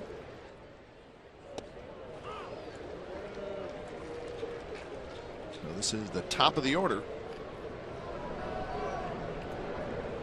82 pitches for Lester. So he's got to work hard today. Got 4 walks and 6 strikeouts. He's got 122 in his complete game against the Twins, 119. So depending what happens, I could see him saying, I want to go at least 7. So let's see if that's the case. Off-speed pitches outside. 2-2 the count.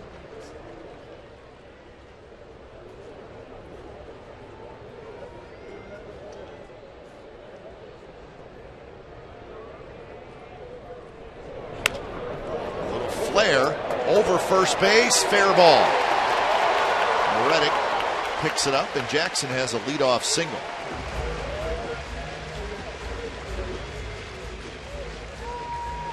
And the way the Mariners have been running, this is not a good sign because Jackson can run.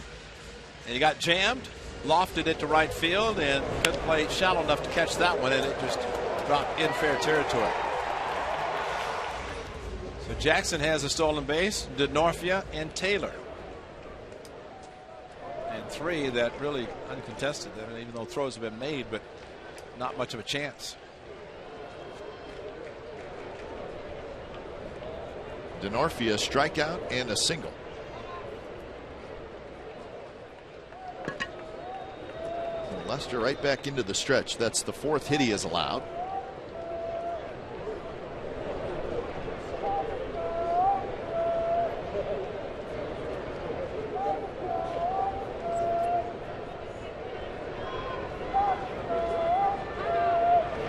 Time was called late. Lester ended up just delivering the pitch regularly, but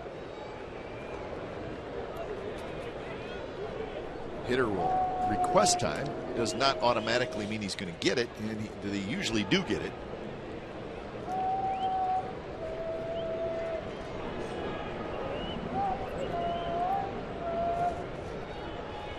Jackson not running.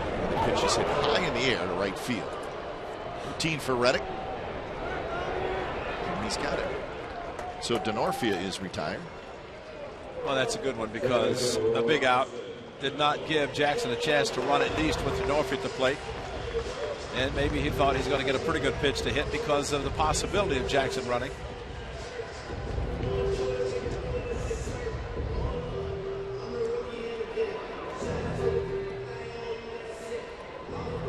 So that'll bring up Cano. Cano walked in the first, grounded out in the third.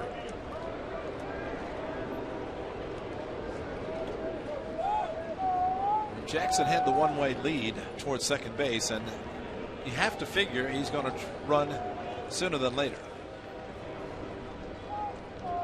And he does. Throw to second base is high, and it's into center field. It goes off Sogard's glove, but Sogard scrambles after it. And Jackson, who thought about going to third, ends up staying there. So Sogard again backing up the play. And Jackson gets his 18th stolen base. But again, remarkably, Sogard able to sprint over and taking all the way was Cano, but just really no chance. And they're going first move. That's why it's surprising that DeNorfia swung at the first pitch. If he takes it and Jackson runs, he may be at the plate with whether strike or ball doesn't matter, but a chance to move him over to third base. Yeah, that's 4 stolen bases today for the Seattle Mariners. And not even close. No. And they're in the middle of the pack as far as total stolen bases in the American League this year.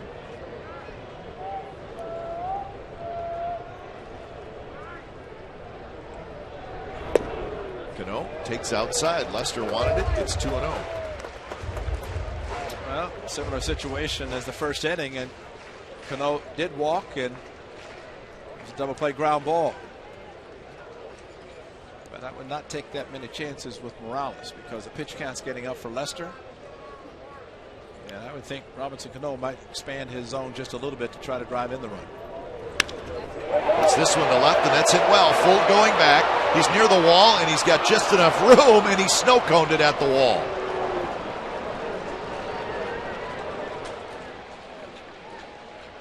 So a little bit of a scary moment, but Fold makes the play. That one actually popped out of his glove just for a quick second. Boy, what a play, and especially to reach down and not quite, but enough going up into the webbing, and that's scary enough. When you see that much baseball go up the webbing, that's called a huge snow cone.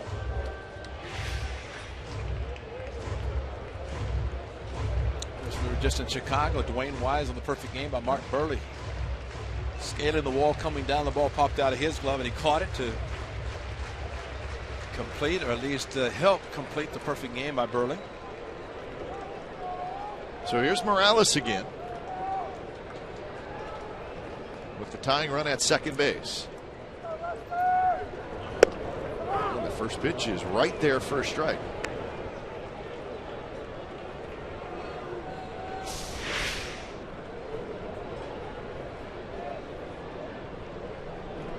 Not a whole lot of question. Looked like a pretty good pitch.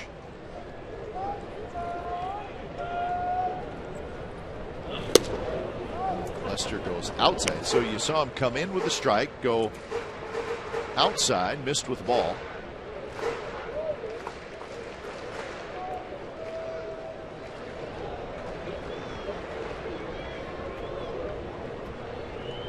Jackson not really being held on.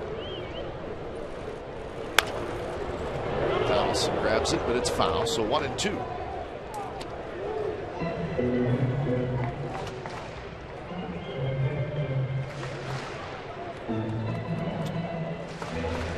Cutter in, fastball away, breaking pitch out in front,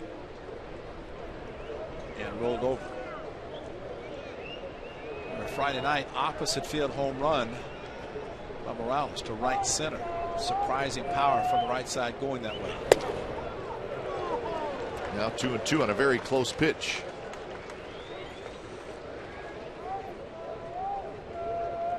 Maybe he needs some different color sunglasses. Maybe as an umpire, need more of the orange kind to brighten up everything.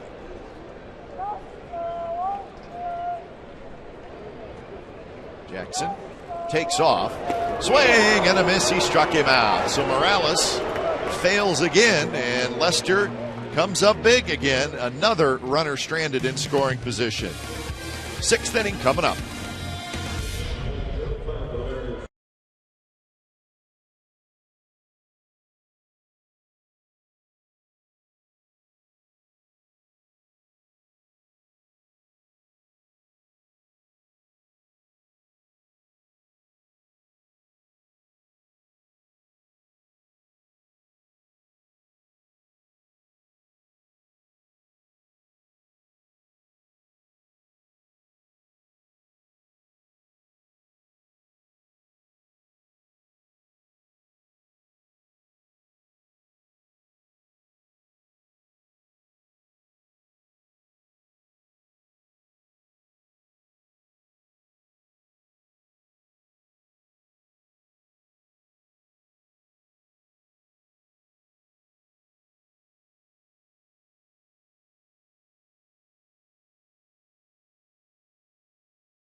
All right, A's Baseball on Comcast Sportsnet California is brought to you by California Earthquake Authority. Protect your home with earthquake insurance. Learn more at CaliforniaRocks.com. 1-0, the A's leading the Mariners on a gorgeous day in Seattle. The A's will be home after the game tonight. Off day tomorrow. Get ready for the Rangers Tuesday, Wednesday, and Thursday.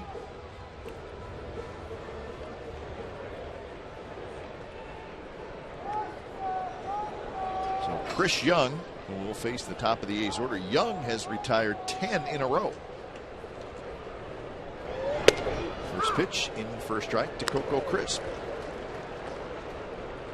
Well, I'm sure both dugouts are saying, let's get some runs for the pitcher, because both pitchers are pitching extremely well. Fortunately, the A's got the one in the first inning. Nothing since.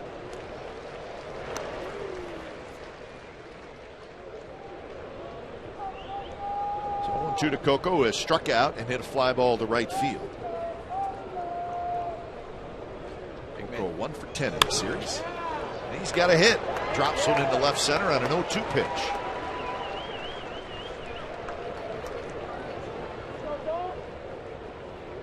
So Coco's aboard. Well, protecting with a couple of strikes, and the high strike called by Jim Wolf for the second strike, and we've got a similar pitch, maybe not the location that Young wanted to throw. Coco, nice hit with a couple of strikes. So here's Sam Fuld, a homer and a ground out for Fuld.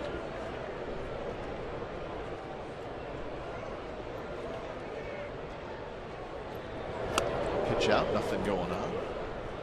Kept going back to the bottom of the last inning with Jackson going to third base. One of the things hitters don't like is the distraction maybe of a runner at second base taking off. And when Jackson took off, so coincidentally it was a breaking ball thrown to Morales and he swung and missed, but you're already in scoring position. Why would you try to do it, especially with 2 strikes? So maybe that helped the A's as well.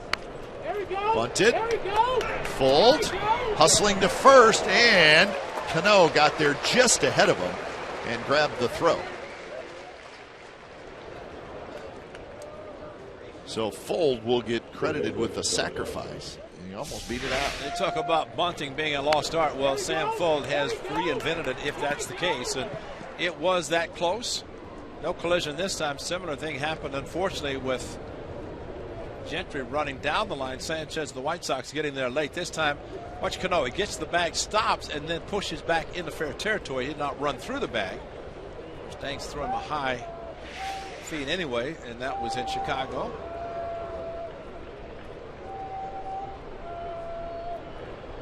So here's Donaldson. Chance to knock in a run, and he hits it on the ground to the shortstop. Scooped up by Taylor. 2 outs.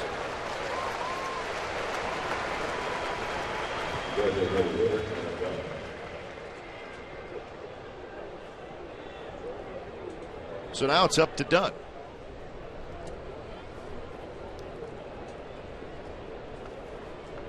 It's a final in Kansas City where the Red Sox beat the Royals by a final score of 8-4.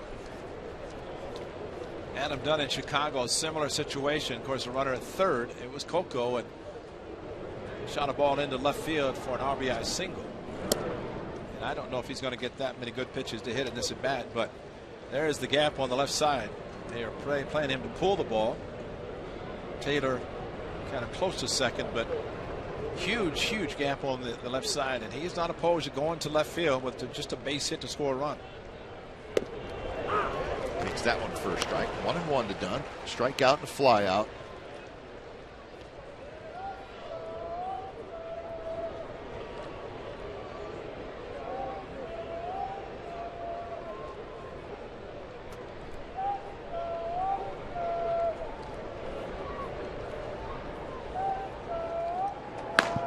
Lutke Mauer, a lefty and a righty, starting to throw with Chris Young at 72 pitches. Line drive, but grabbed by Taylor, who was playing right up the middle. Side retired. So the shift works for the Mariners that time, and we're going to the bottom of the 6th inning. Still 1-0 A's.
Chris Young, Sam Fold, 1-0, second batter of the game, just over the reach of DeNorfia in right field.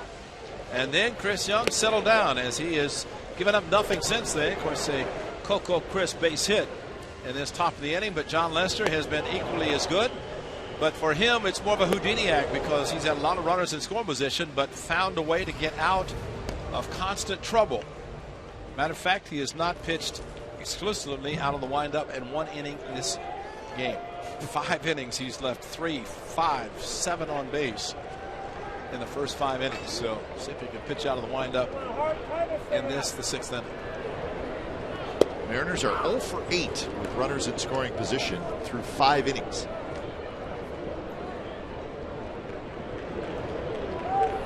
Morales has had some chances. Corey Hart had a chance in the 3rd. Grounded out. Seems like everybody's had a chance, but Lester's made that big pitch when he has needed to.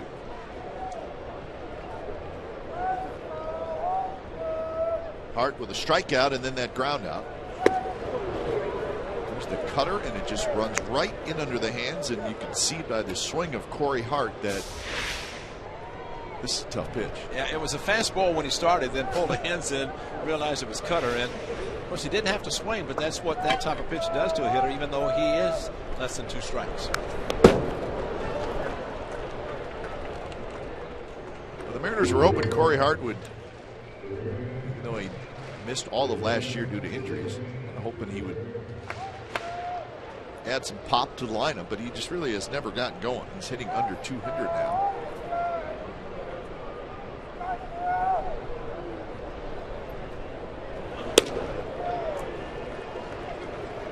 So whatever happens in this inning, it's going to be the A's bullpen that's going to have to keep this thing where it's at, hopefully. Pitch number 100 coming up for Lester. Close, a bit outside. Well, he's just not been consistent with the curveball. That has to be frustrating too.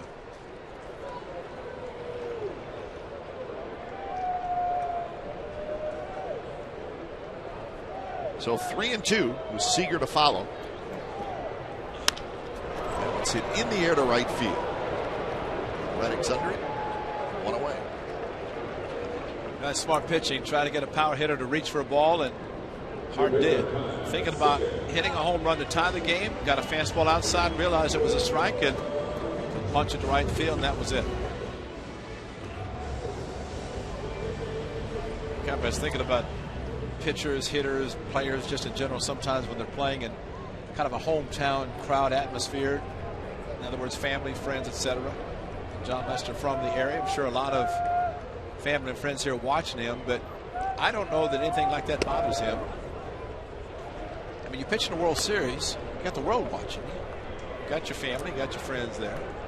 So I think for Lester today, this is more of just not feeling 100% with the pitches that he's throwing and having the success that we have seen since he's joined the play. 1-1 now to Seager.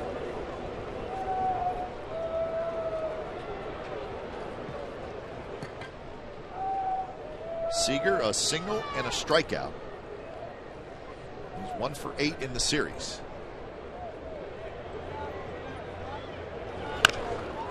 Bouncer foul, so now Lester ahead in the count. It looks like for Seager trying to prevent him from extending his arms, and kind of did that with a home run at the Coliseum.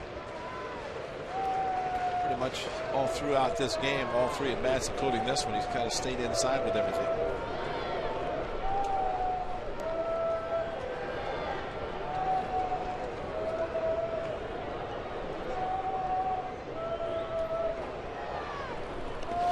Slider in the dirt. So 104 pitches now for Lester. On Tuesday in Chicago, he threw 119.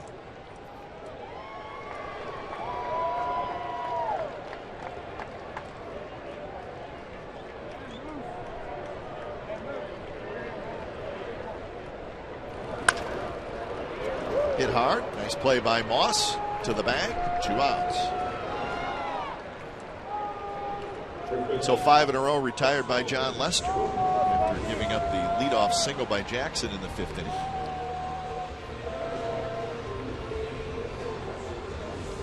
coming up on his average for pitches per game. Well, with that last out, apparently someone's getting loose in the bullpen. Maybe Dan Otero.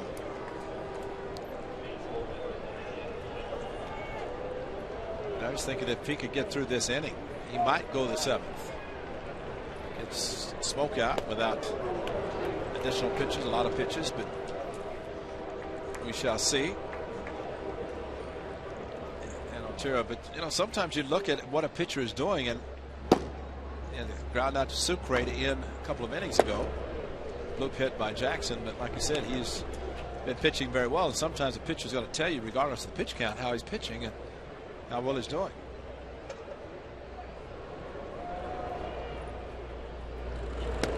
And there's a strike, and it's 1-2 to Smoke. Smoke has walked and struck out.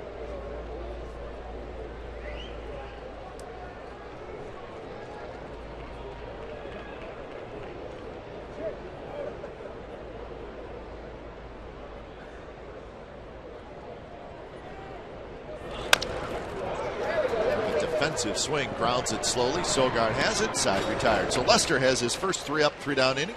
And we're on to the 7th. Still 1-0, the A's lead.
The A's 2014 season with your own team photo presented by Kingsford Capital Management.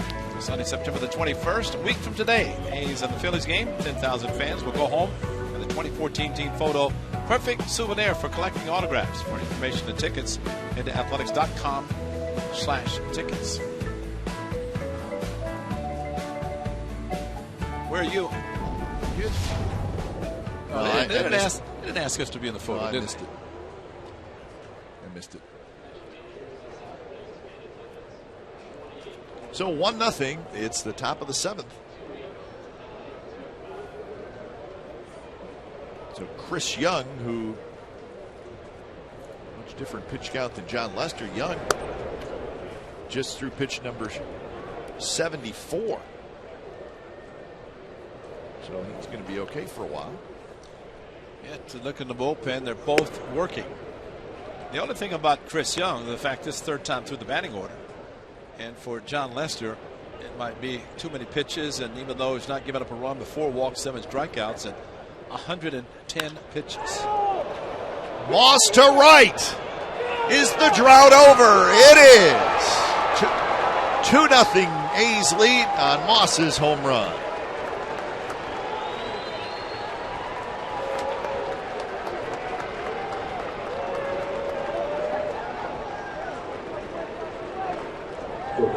And I do not know who's happier, Brandon Moss or his entire team.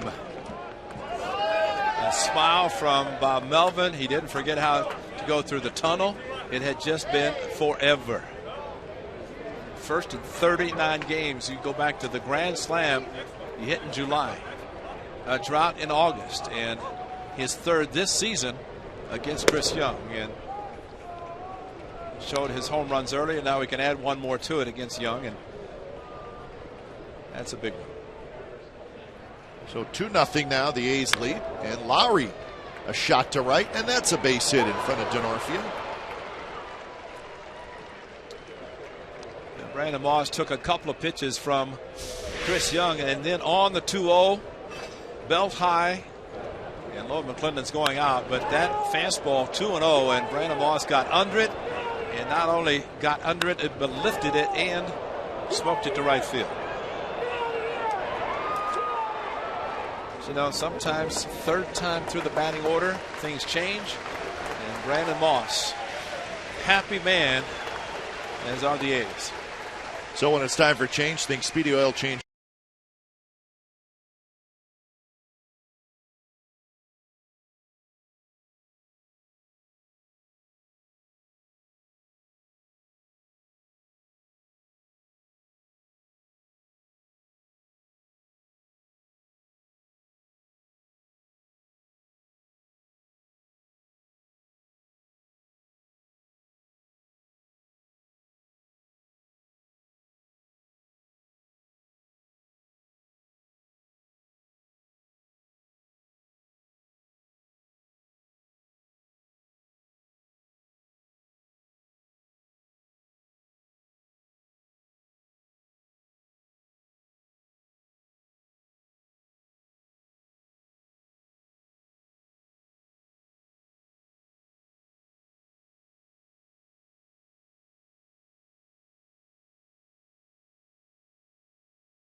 Baseball on Comcast Sportsnet California is brought to you by Xfinity, home of the most live sports, and by Toyota, #1 in MPG, durability and resale value. Toyota, let's go places.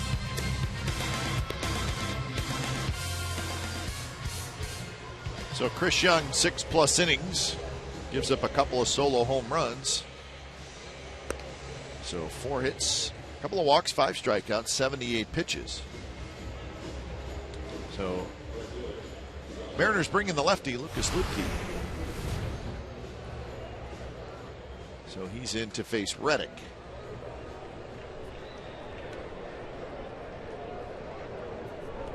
So Luetke on in relief of Young. So a home run by Moss and then the Lowry single. That's what knocked Young out of the game.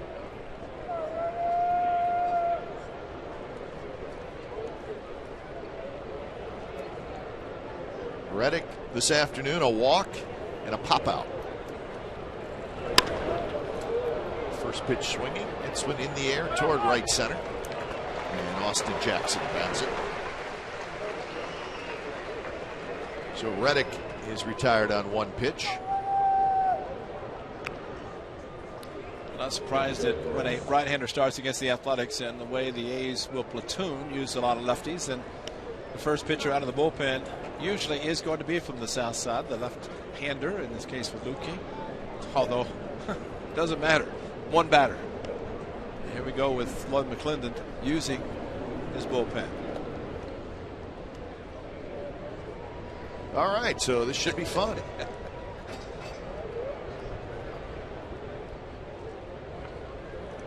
Just keep in mind, folks, that Norris is right-handed. Yeah. After Norris is Sogard, he's left-handed. Yep.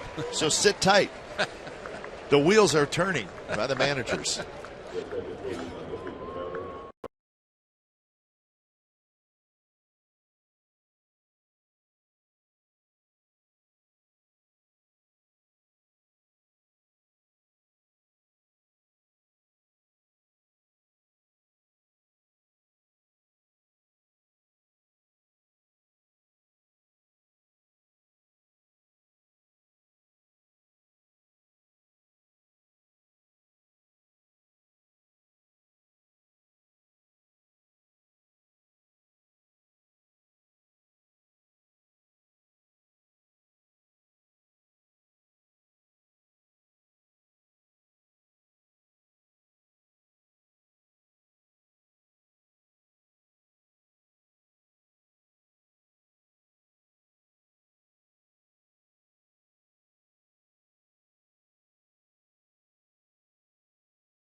Farm Jedis from galaxies near and far are invited to attend, and fans are encouraged to dress as their favorite Star Wars characters for this fun family event.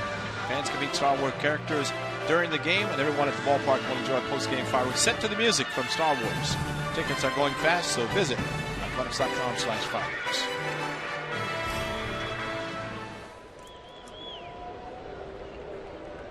So the A's with the Moss home run now lead 2-0. Brandon Marr comes in hard, throwing right-hander. Switched to the bullpen this year, and the Mariners like what they see from this man as a reliever. Brandon Marr. So he faces Norris, who has walked and struck out. Just looking so far in this game, up to this point, 10th reliever used by Lloyd McClendon in this 3-game series. And he's got more. Oh, yes. And it's not unusual for it to be one batter or half an inning, 1 inning, whatever.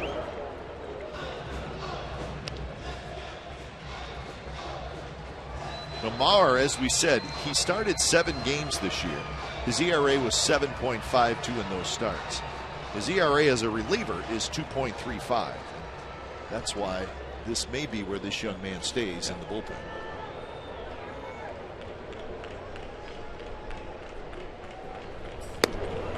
That one at 98 miles an hour.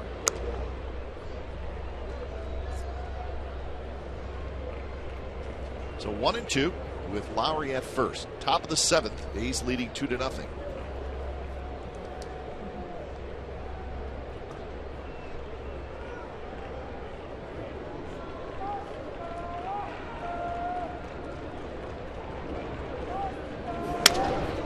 Tap slowly to short. So get one on the first, and that's a double play. How about that turn by Robinson Cano? So the inning comes to an end, but Moss with a big home run, and this one had to feel good for one Brandon Moss. His 24th of the year. 2-0 A's as we have reached the 7th inning stretch.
for the final 3 regular season home games of the 2014 season. September 22nd through the 24th, A's and Angels will square off in a 3-game set with postseason implications on the line. Tickets now online at athletics.com/tickets, or you can call 510-638-GO-A's.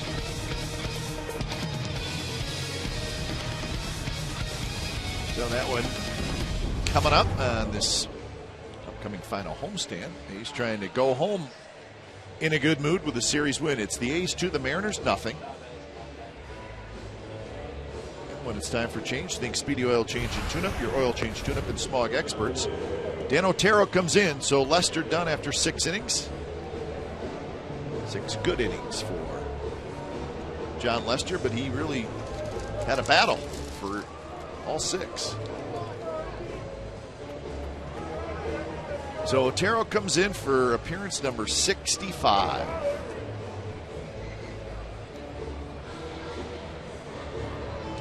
So he's been a busy man this year, and he's done a terrific job.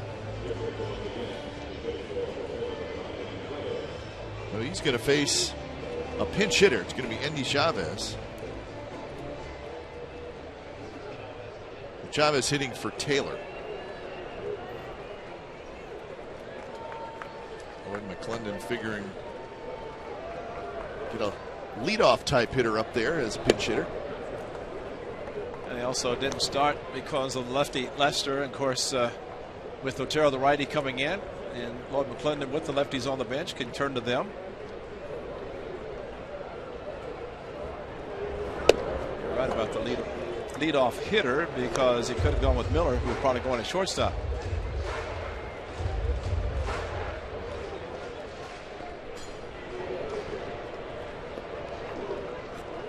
So 2-0 the count. Sucre will be next, and then the top of the order, Austin Jackson.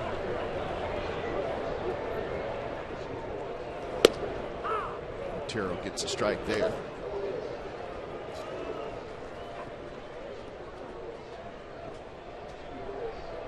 Otero pitched on Friday night, threw an inning, gave up a hit, nothing else.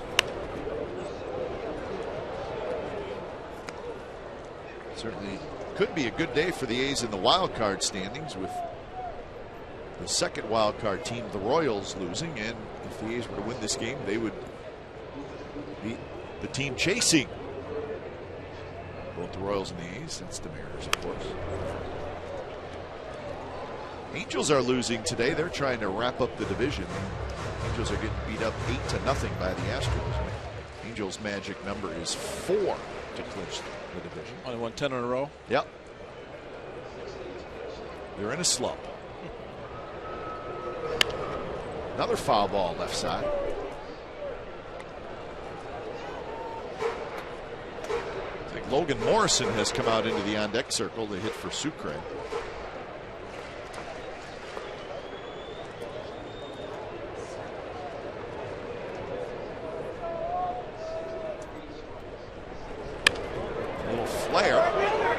It's going to reach the first row of the seats.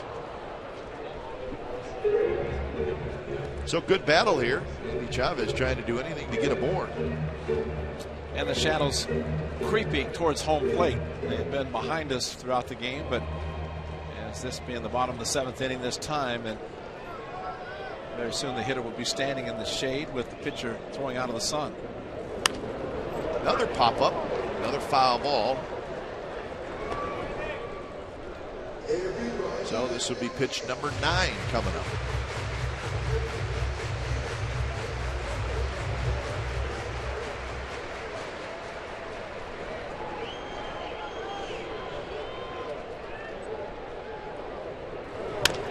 Bouncer right over the mound, and that's going to get through into center field. That's a pretty good at-bat for Endy Chavez.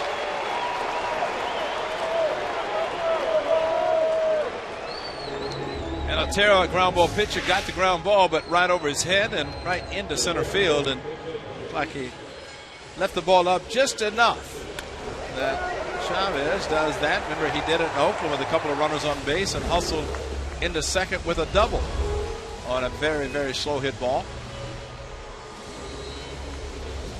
So this will be Logan Morrison hitting for Sucre. left-handed hitter with pretty good power. Yeah, he's a hopeful of him rolling over on a sinker and turn a double play. He lines with the left, and that's a hit. Well, that was the pitch that you hope he does roll over on, but he did a good job. Yep. So I think Otero may have thrown it where he wanted to, maybe a little more up than he wanted, but it's moving away from him. Well, it's moving away, but you're right about being up, and that did allow Morrison to go to the opposite field, and I would say there's a pretty good chance Jackson's going to be sacrificing. Fernando Bond heating up quickly in the bullpen. One thing we've seen in the Mariners, the Coliseum, in a 3-game series, and not so much, well, a little bit in this series, but they get runners on base, and it's an opportune time for them to sacrifice. They will put the bunt down.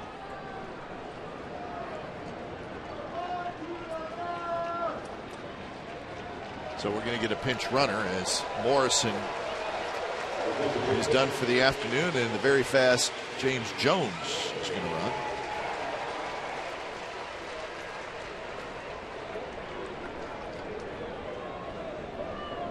So lots of speed now on the bases for the Mariners. Right at the plate also, and that means if he does sacrifice, just doesn't need to. To the backstop, second and third, nobody out.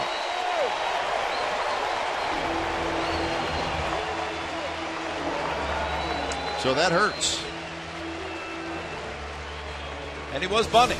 Now he does not have to, like you mentioned, a slider away and set up inside, or maybe that's a fastball that was supposed to be inside and sailed on Derek Norris and Otero.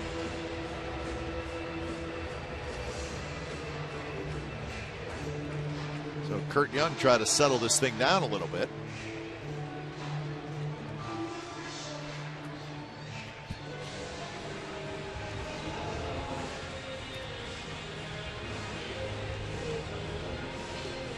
Jackson going over to talk to Lloyd McClendon, or McClendon offering some information about Otero, or maybe hit the ball to the right side. It's a productive out, infield playing back. Moss even with the bag at first, same with Donaldson at third, but say Jackson would just be trying to hit the ball to the right side.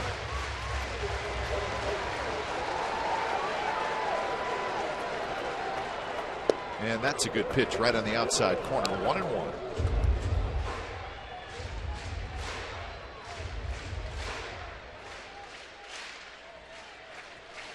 Jackson with a couple of singles today. He's 2 for 3.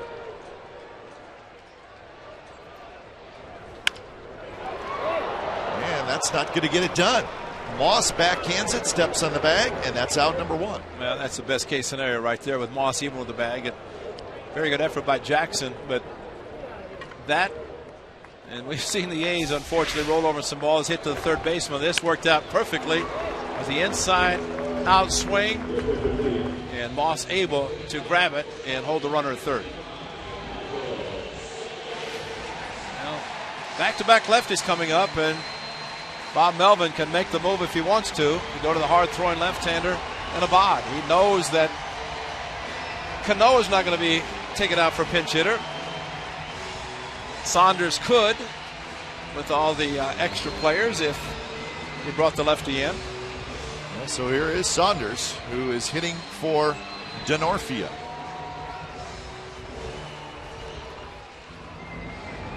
Gregerson and Abad, and Bob Melvin staying in the dugout. Well, it's got to be a fact that somebody, maybe even Zunino is going to come in the game anyway to catch Sucre out. Saunders takes a first pitch strike. This could be a matter of Bob Melvin deciding to have Otero pitch to Saunders versus maybe Zunino coming up if Abad came in. All the managerial moves. That's what makes the job interesting. Saunders swings and misses, and now it's 0-2. Well, look, he's standing in the shadow, and here comes the ball from the sun, and that ball elevated, swung right through it.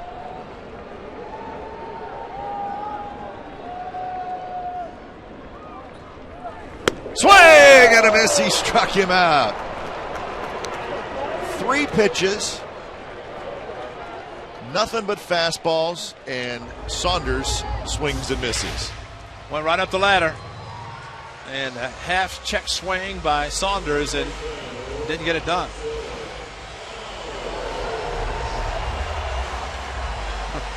Were they walking?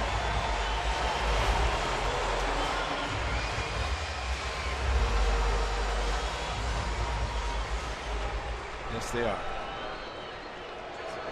Unconventional, but I figure if he's going to leave Otero in the game, he does not want to have him face one of the best hitters in the league.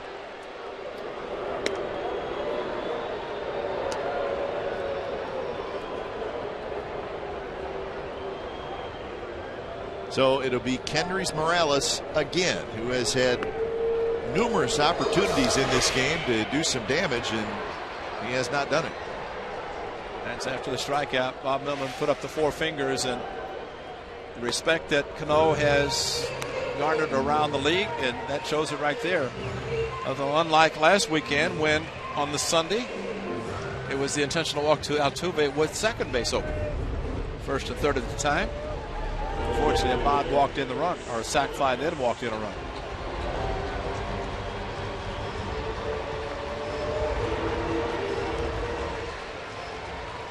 So the bases are loaded, 2 outs for Kendrys Morales.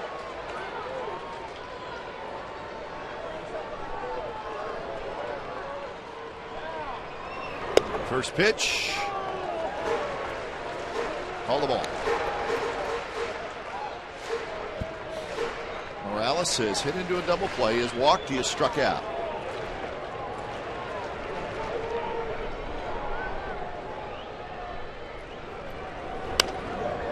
Lofts that one foul.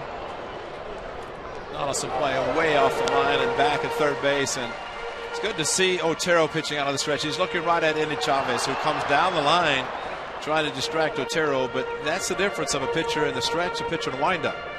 In the stretch, you can just stare him down and make the pitch. In the windup, he could fake, as he's doing now, but it should not disrupt Otero. Down the left field line, hit pretty well, full the long run into the corner, but foul.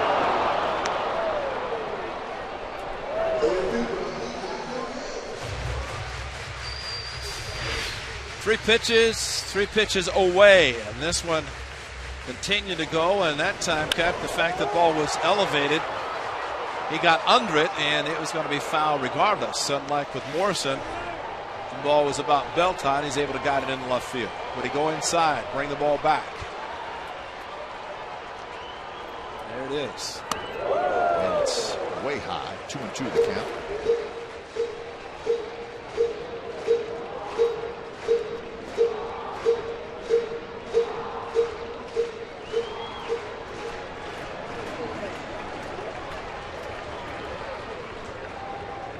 Chavez dancing around down at third.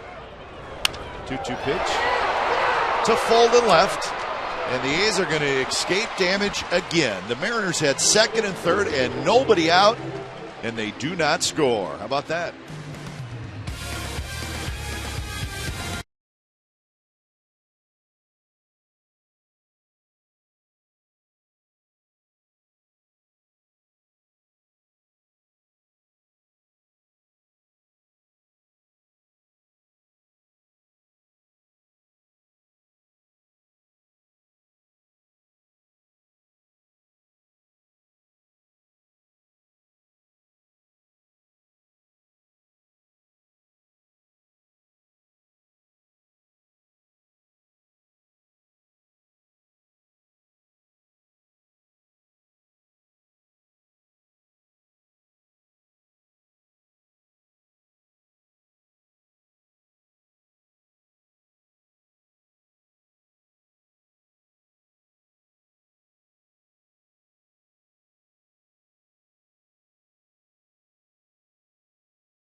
by Hyundai. It's tonight at 10:30 on our sister station, Comcast Sportsnet Bay Area. We'll have all the highlights from here in Seattle and highlights from all around the American League wild card race, and of course the Raiders and the 49ers. What's going on? Week 2 in the NFL. So Dan Otero, what a job, escapes damage, wow, which A's have done all day long. When it's time for change, think Speedy Oil Change and Tune-Up. Your oil change, tune-up, and Spog experts. So young right-hander Taiwan Walker comes in. Now Walker replaced Chris Young on September the 1st and did a good job in relief of him after it went just 2/3 of an inning. Walker 6 innings in that game. So Michael Saunders out in right field is going to ponder his at-bat, which was interesting, to say the least. The thing, and just watching the managerial moves today, and you have to give Bob Bellman a lot of credit because so tempting, as Miller does come in to play short. See, Miller and Zunino, who are in this game, did not hit, so all the players used. But that's the one guy that I think Bob Bellman realized if he brings a bot in, which would think he's got Cano, but if Zunino gets a chance to hit, who knows what he could have done. But he keeps his bat out of the lineup. He leaves Otero in. He gets out of a huge jam. Sogard grounds out, leading off the 8th inning.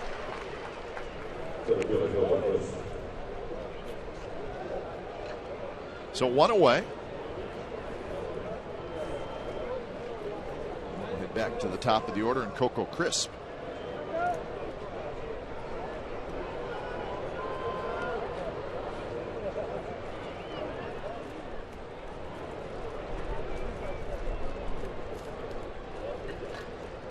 Coco had a hit in the 6th, 1 for 3. This young man, the future for this ball club, and as far as in a rotation, he's right now pitching out of bullpen. They decided to leave Chris Young in the rotation, even though he struggled against the A's, got a no decision last start. But this young man probably is going to join Iwakuma, Felix, and just jump right in the rotation. Not to mention Paxton. Yeah, don't forget about that. Let's hope he do. And Coco flips one down the left field line. He's got a hit. Coco's going to try for 2. Throw to second base is cut off, and it's a 1-out double.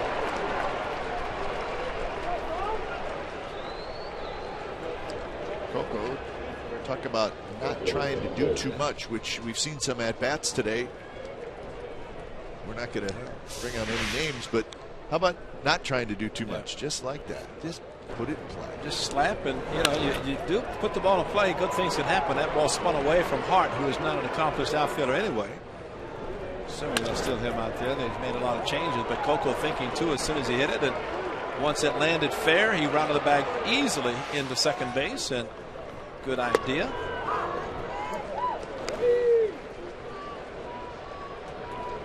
And when I said that about at-bats today, I was not talking about other A's players. I was talking about Mariners. Well, it's true.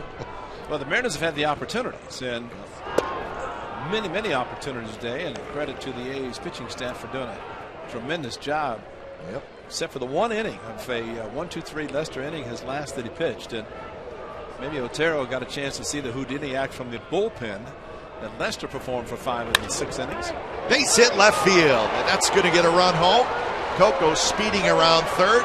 He will score. Ball's kicked in the outfield. Full hustles to second, and it's 3-0. Just take a look at those 2 at-bats, folks. It'll tell you a lot. Great job. Coco just flipped his and fold. He hit a home run his first at bat. High fastball outside, just took it to the outfield, to left field, as he did. He's thinking too, depending what it happens in left field, he did not break stride. This is all on his own, and easily getting into second base.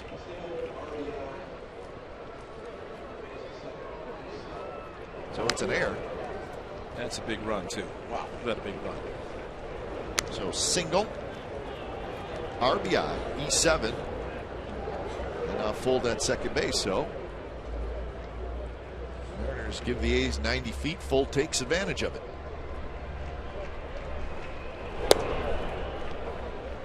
Disappointing also, the Mariners with the bases loaded and didn't score. And just that quickly the A's come back the next half inning, and a 2-strike double by Coco Crisp, an opposite field hit by Fold, and then quickly adding a run. Cano knocks it down, and he cannot make a play. Everybody's safe. Now he's going to get an error, but he was trying to keep Fold close to second, and Donaldson squibbled the ball to the right side. He had a long run to get to the ball that he usually makes and makes the play. See where he's playing and how far he's got to go to his left and try to catch it. Maybe got his feet tangled up a little bit in the hustle by Donaldson getting down the line, and he's able to beat it out. So now it's first and third. 2 errors in the last 2 plays, and here's Dunn. Look at this straight up infield and outfield. Unbelievable against Adam Dunn. Swing and a miss. 98 miles an hour. Maybe that's because he throws 98 miles per hour. But normally they put an exaggerated shift for Adam Dunn, but not this time. Straight up all the way around, infield and outfield.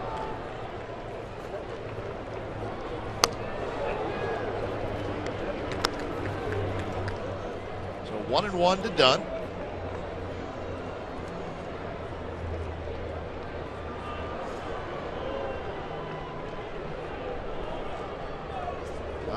Walker. Swing and a miss. A good high hard one again.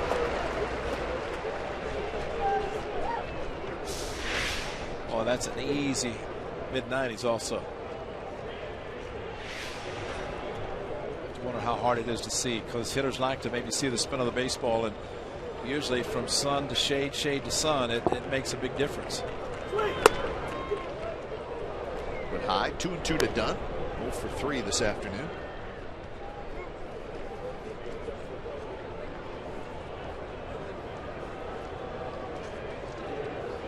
There's that shade right in front of the hitter.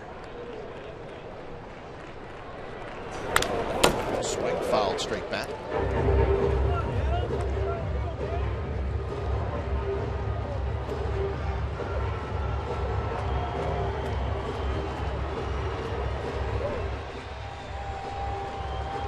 Couple of hits and a couple of errors.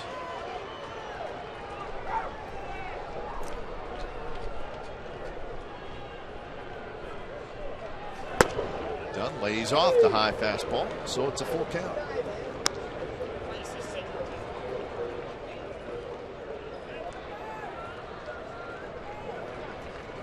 Well, this might be a break for the A's if see if Donaldson runs on a 3-2. Stay out of a possible double play, although Adam Dunn. And Adam Dunn's got a base hit. Full trots in to score, and it's 4-0. The A's lead. Well, you stay with the fastball too, Camp, which helps tremendously. Laid off the high fastball, came back 3-2, and just dropped the head of the bat on it. And when he makes contact, and the first base being held at Donaldson, so no chance to come off the bag.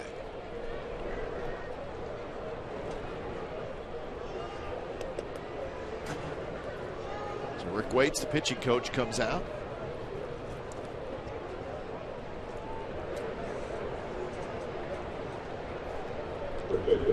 So the A's have added a pair. So now 4-0.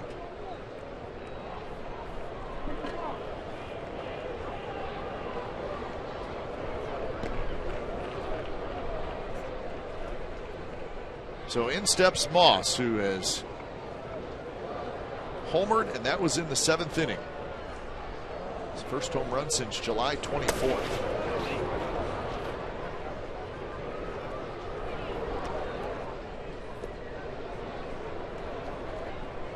So I'm sure a weight off the shoulders of Moss. He knows he hadn't homered in a while.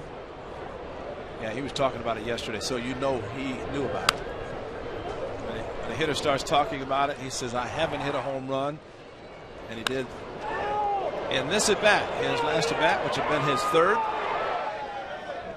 And Brandon Moss. You know, his son Jaden is so happy when his dad hits a home run. I just won in the last 39 games what Jaden's been doing. Today, he might be very happy. Goes around, 1-2 the count.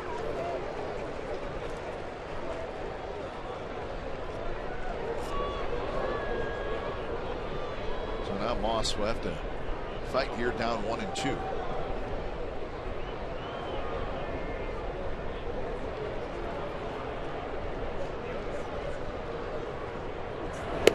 Outside, off-speed pitch.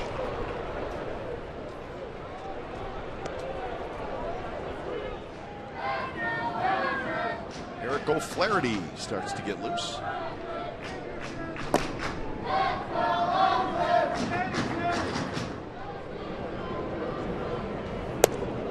And now a full count, 97 miles an hour. So Walker, 23 pitches here in the 8th inning.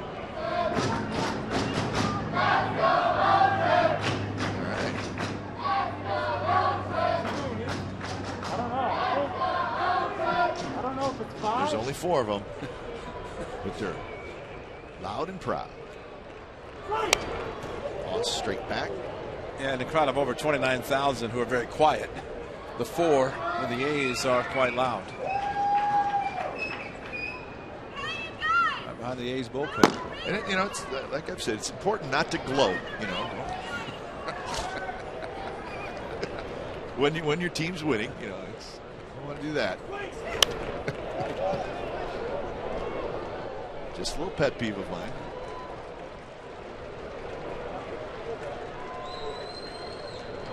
So 3-2. Good swings by Moss.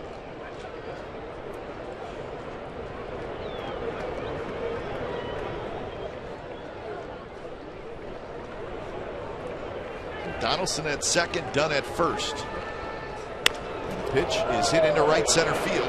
Jackson's going to get over there. He does. Gets it back in quickly. Well, that's still a good at bat. Foul off those tough pitches and then kind of out on the front foot, still hit the ball to right center.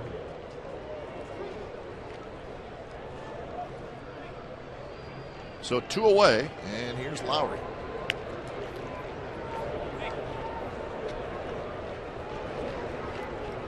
Zunino is going to head out, chat with Walker.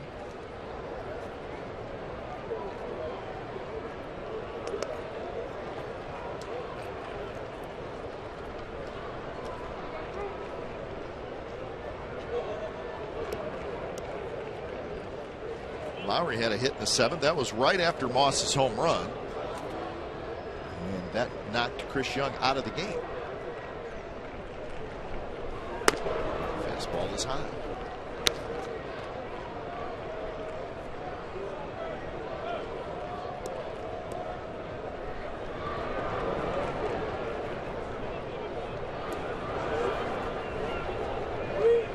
Lowry 1 for 11 in the series.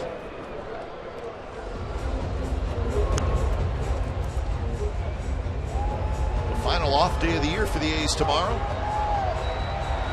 Mariners will head to Anaheim to take on the Angels in a 4-game series. And you know the Angels are going to be trying hard because they want to clinch it. As they go on the road actually after the series. They play next weekend because they come to the Coliseum a week from Monday, Tuesday, Wednesday. The Angels host Seattle. And then they host Texas. Okay, so and then they finish at Oakland, at Seattle. Right. So they're home. It's the Mariners' remaining schedule and the Royals' remaining schedule. Foul straight back. So the Mariners got that long road trip coming up, 11 games, and the Royals are home this week, and then they will finish at the Indians, at the White Sox. So the Royals have 7 games against the White Sox. The Mariners have 7 games against the Angels.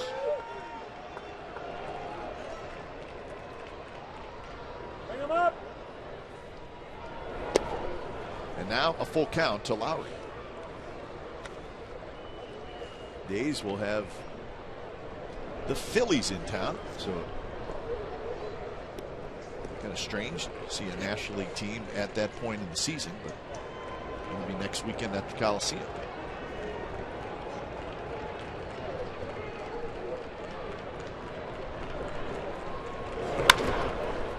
Hit hard, but right to Cano, who scoops it up.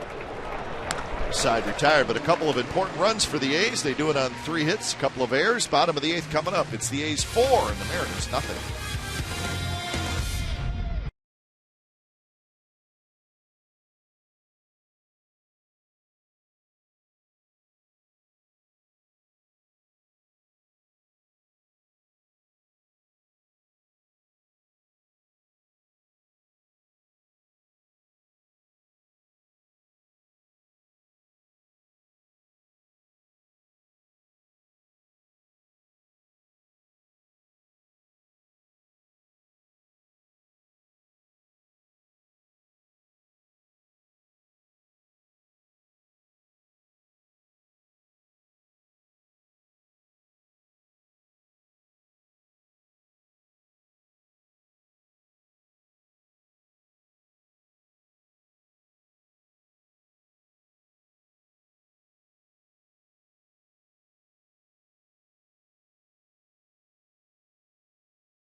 A game summary brought to you by your local Toyota dealers. 4-7-1 for the A's, 0-6-2 for the Mariners. John Lester weaved in and out of trouble for pretty much the whole start, but when it was all said and done, typical John Lester, no runs in 6 innings, couple home runs for the A's. Chris Young was knocked out in the 7th, and the Mariners have had their chances today, but they are 0 for 11 with runners in scoring position. So that's the story today in the rubber game of this series. Well, that's a big one. Is Luke Gregerson, who picked up the win last night, pitching a perfect bottom of the 9th inning. And then he scored in the 10th with Doolittle. So between Gregerson and Doolittle, back to that setup and closer role. Gregerson stayed in the role, but they retired the last 6 Mariners that they faced, and that's a way to pick up a victory. Score a run on a bases loaded walk. Hit the final 3 outs. So over 60 games again. Cap, I think I saw like 6th consecutive season for Luke Gregerson to pitch more than 60 games in a season. Sounds like it. Yeah. And he's not been to postseason either. Not quite the same number of games as Adam Dunn, close to 2,000. But Gregerson with the San Diego Padres said he came to win the 1 game of doing that, but never made it. So it'd be nice to see if the A's could do that as well for Gregerson and others who have never played in postseason. So when it's time for change, think Speedy Oil Change and Tune-Up, your oil change tune-up and smog experts. Gregerson to face Hart, Seager, and Smoke.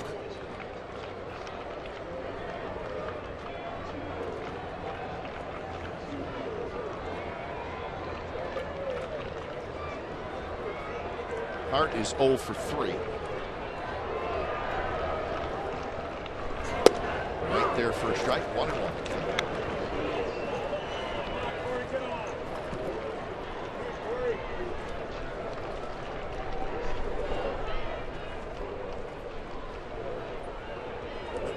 Hart waves at the slider, 1-2. Bob Melvin's comments about Luke Gregerson and the fact that, sure, you'd think the slider tougher on the right-handers, but he does such a good job against the lefties as he did last night. Coming in the bottom of the 9th inning. Those are good sliders down and away. So Corey Hart 0 for 4 with 2 strikeouts. It's going down almost like a splitter, but great movement for Gregerson. So he throws a couple of different types of sliders. And a good one there to Hart.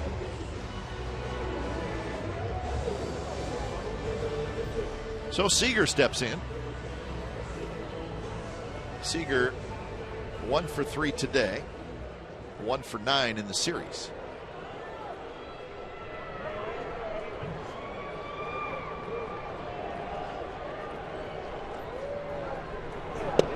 Slider in for a strike.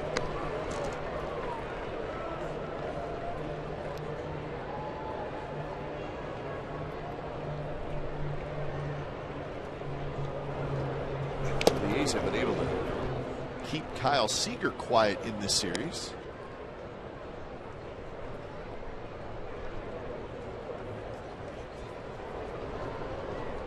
Cano's hit a couple of home runs in the series.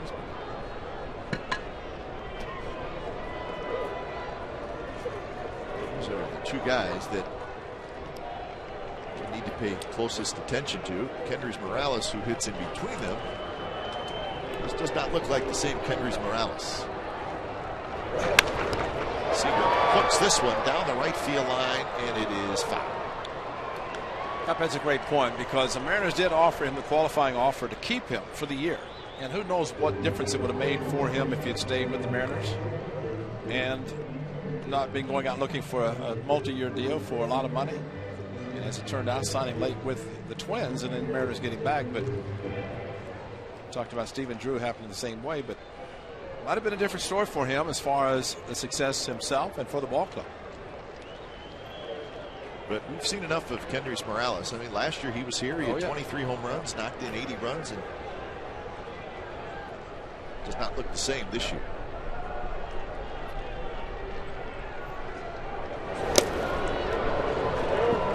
I really don't know how much the ankle injury when he stepped on the plate playing with the Angels and hit the home run opposite field with slam and jumped on the plate and never got up.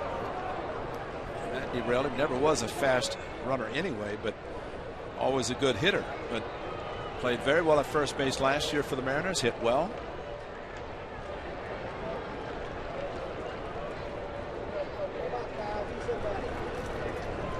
So 2-2. Seager waits with Smoke in the on deck circle. And reach for, poke to left, and that's a base hit. Pretty good job of hitting by Kyle Seager. So hit number 7 for Seattle.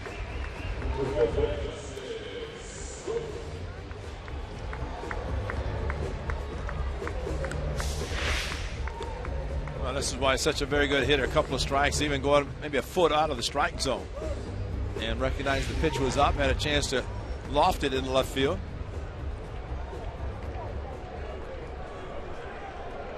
So here's Smoke.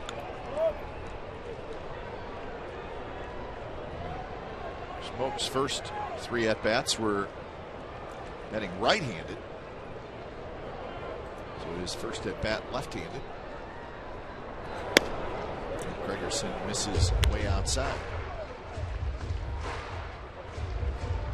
The A's would like to see this not be a save opportunity in the 9th inning and not give the Mariners a chance to feel like they can come back and do something.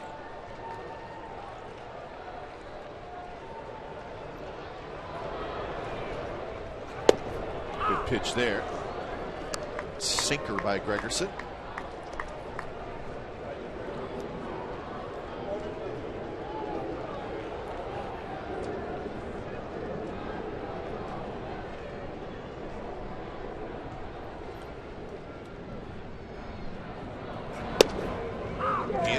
For a strike. Now Smoke is behind 1-2.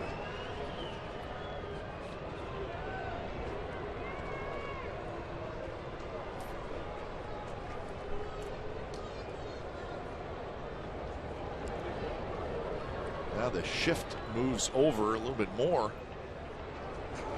And the pitch to the backstop.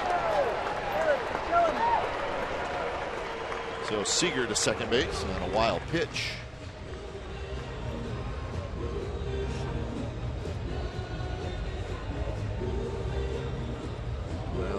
Runner in scoring position again. North's way outside the pitch, way inside, and trying to move. That's a pitch to try to backhand instead of trying to move the body in front. And of course, as a catcher, you always want to try to get your body in front, but sometimes the backhand is the only thing you can do. It's been a tough day for Derek Norris. between wild pitches and stolen bases, and which he has not had a chance to throw them out.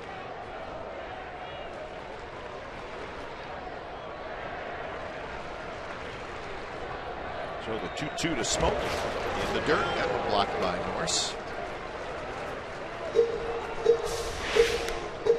This hard slider is able to get in front of, anticipating it, and did a good job. Unfortunately for the A's, they were looking for the swing, didn't get that.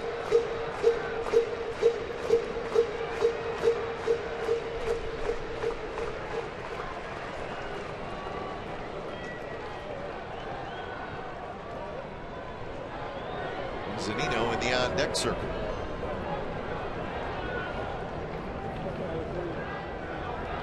Payoff pitch to Smoke. Foul tip just out of the glove of Norris.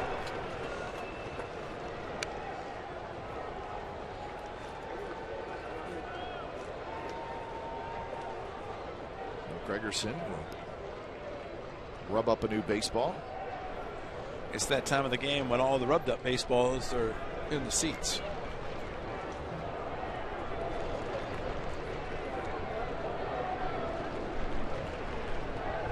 Outfield straight away for Smoke.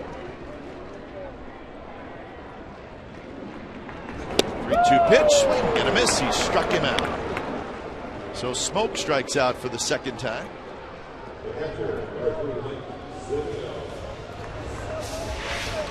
Well, he got away with swinging at a pitch that was out of the strike zone, foul tipping it. This one doing the same with a good sinker. May have been ball 4, but swung at it anyway.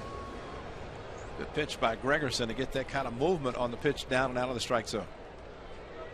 So here's Zunino. First at bat for Zunino.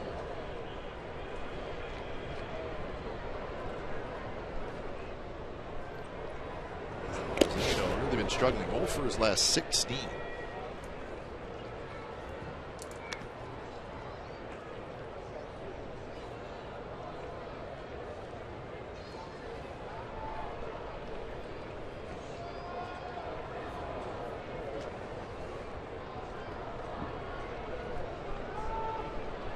Gregerson taking his time.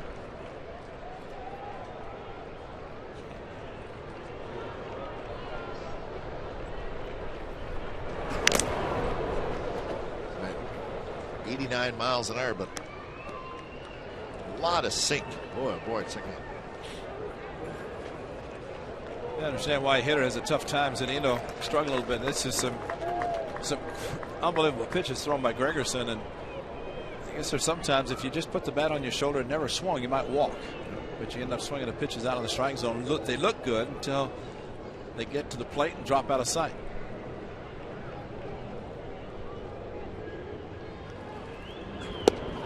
that one on the outside corner. 1-2.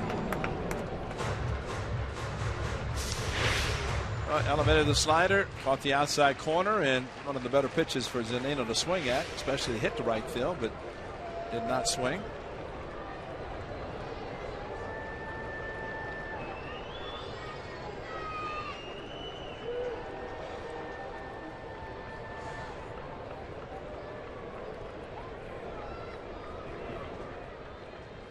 Gregerson with a quick look at Seager, nobody holding him on. 1-2 pitch is popped up just in front of us.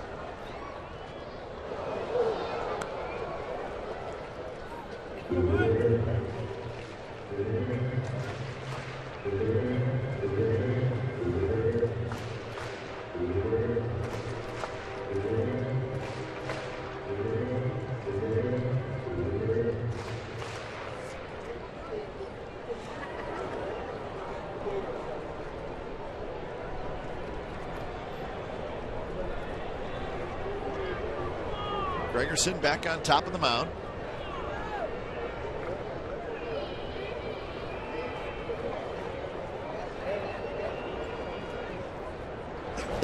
And a pitch in the dirt. Zunino swings and misses. Norris will grab it. Throws low, but it's dug out by Moss. Side retired. So the Mariners are now 0 for 13 with runners in scoring position today, and the A's will take a 4-0 lead into the ninth.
California.com. Decide the player of the game. Your vote counts. The winner will be revealed during A's post-game live. Follow the action on the diamond like never before with enhanced Bloomberg stats and more. A's in-game live on CSNCalifornia.com. Log on now and vote. So 4-0, the A's lead. 9th inning, trying to win the series. Pick up a game on the Mariners in the wild card race. Taijuan Walker back out there to face Reddick, Norris, and Sogard.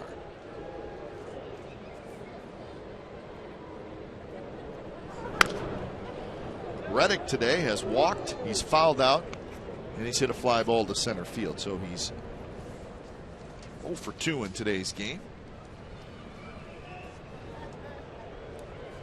In the series, he's 1 for 9. Each team with 7 hits today. Mariners have made a couple of errors. A's have made 1. And with the off day tomorrow, you see Sean Doolittle loosening after throwing minimum number of pitches last night. 9 pitches last night to get the 3 outs. And with the off day tomorrow, coming back off the disabled list, he may be coming in the 9th inning to nothing else, just to make sure he stays sharp, get some work. 2-2 breaking ball, and Reddick strikes out. So 1 away here in the 9th inning.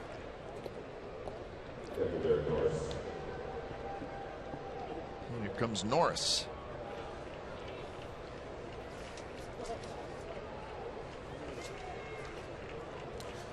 I think the A's are looking forward to seeing the progress of Stephen Vogt whenever they return home. He did not make this trip, Chicago or here to Seattle.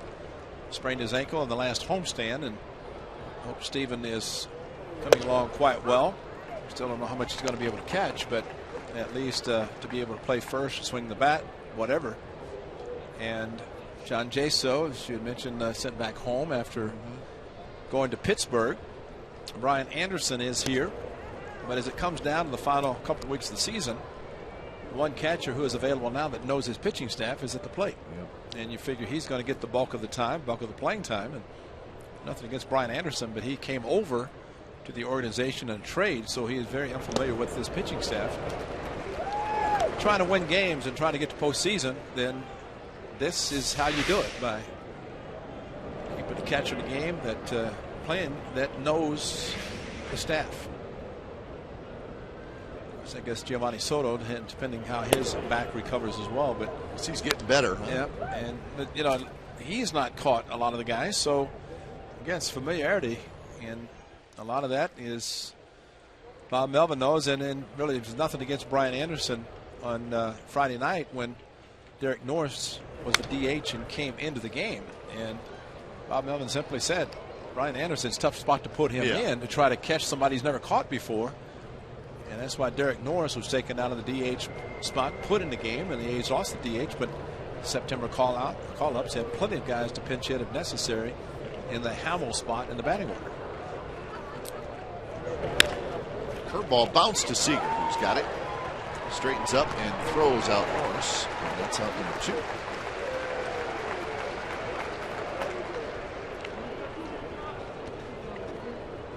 And Derek Norris, he's caught a lot this year.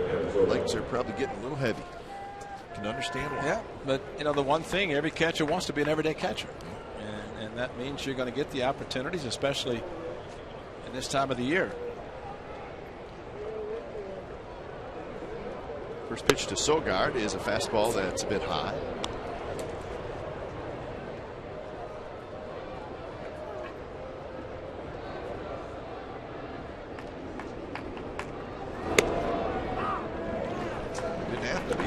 Strike.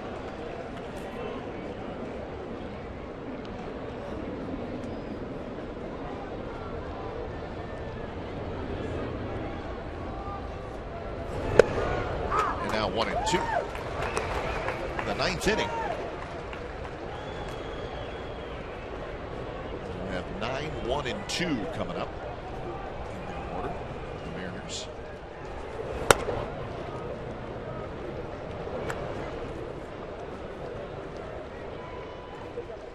Doolittle is ready.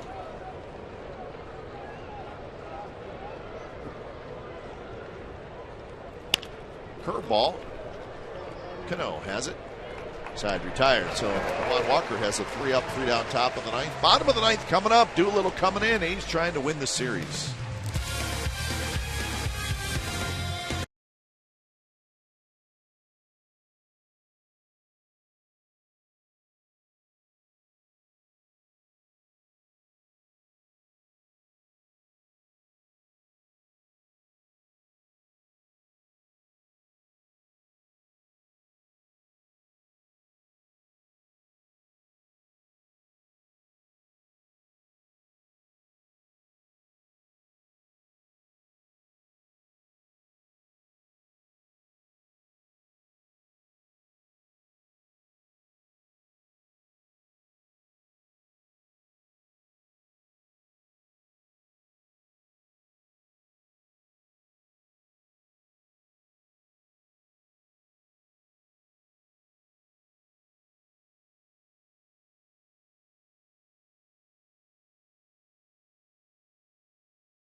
Game pitcher and proved it today, and probably look at the 110 pitches he threw.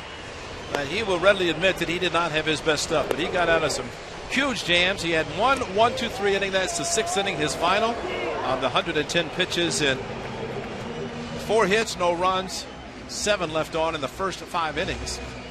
You talked about the 0 for runners in scoring position. Of course, the Mariners shut out, but while Lester was in the game, had to be very high as well because he had base runners, kept getting out of the jams. Yeah, 0 for 13 total. So when it's time for change, think Speedy Oil Change and Tune-Up, your oil change, tune-up, and smog experts. So Sean Doolittle comes in. Try to finish this thing off and get the A's home with a win. And man, every win is super important now. Texas Rangers will be at the Coliseum on Tuesday. Interesting, Ray. The Rangers playing better. They just swept the Braves. Yep. So, for whatever that's worth, Texas will take a 3-game winning streak into that series on Tuesday night. They'll have their new interim manager, Tim Boga. Yeah, and they are also get Holland back, and they have nothing to play for except pride. And those are some of the worst teams to play when you're trying to win. Rangers have been there, having gone to the World Series just recently. So this is Miller, the shortstop.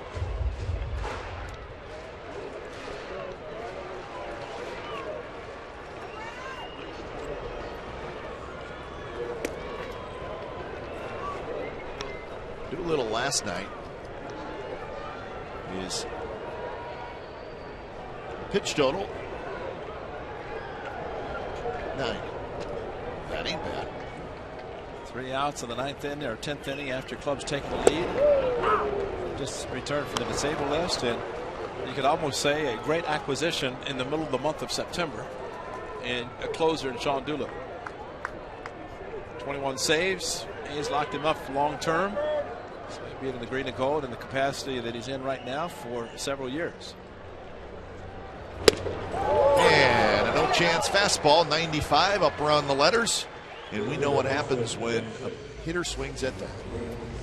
Swing and a miss, and that is 12 strikeouts for A's pitchers.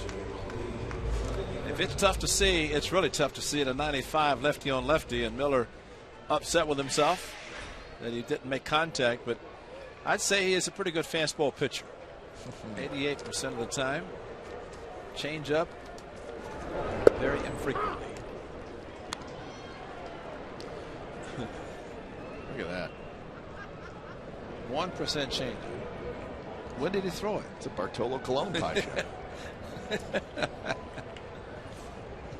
When did he throw it? That's a very good question. Can somebody... Better question would be, why did he throw it? When you throw mid to upper 90s with the four-seam fastball. So if you ask Sean, say, Sean, you remember when you threw that one changeup this year? He may remember. Be playable. Reddick on the move. Foul territory. Reddick makes the running catch. Going to run a long ways. So 2 outs here in the 9th inning. And you can see how close he was. And the thing about Reddick, he caught the ball with 2 hands, approached the side rail as he did in Houston last year, but no fear. He just keeps running and tries to catch the baseball, which he did.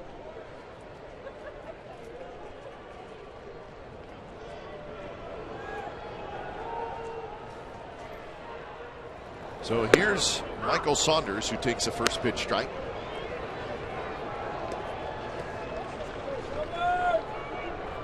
Saunders pinch hit in the 7th inning.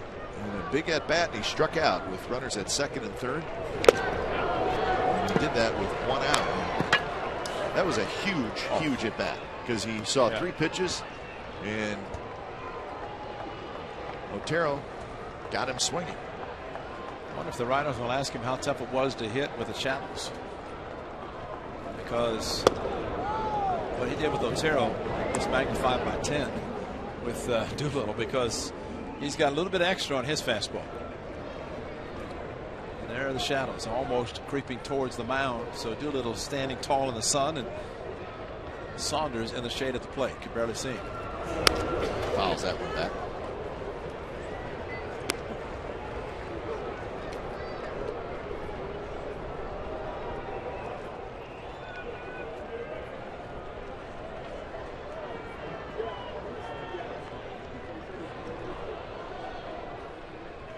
One and 2 to Saunders. And Saunders swings and misses, and that's how the ball game ends. Slider. What a surprise. So Sean Doolittle gets the final 3 outs, and the A's take 2 out of 3 from the Mariners here in Seattle. So a good weekend of baseball for the Athletics. That's your updated wild card standings. The A's now have a 1.5 lead over the 2nd wild card team. That's the Royals. The Mariners are now 1 game back of those Royals. So updated wild card standings, and the A's open the road trip by losing 3 out of 4 in Chicago, but they wrap it up by winning 2 out of 3 here in Seattle. Final score, it's the A's 4 and the Mariners nothing. Up next, we're going to do A's post game live from right here at Safeco Field. We'll have that right after the break.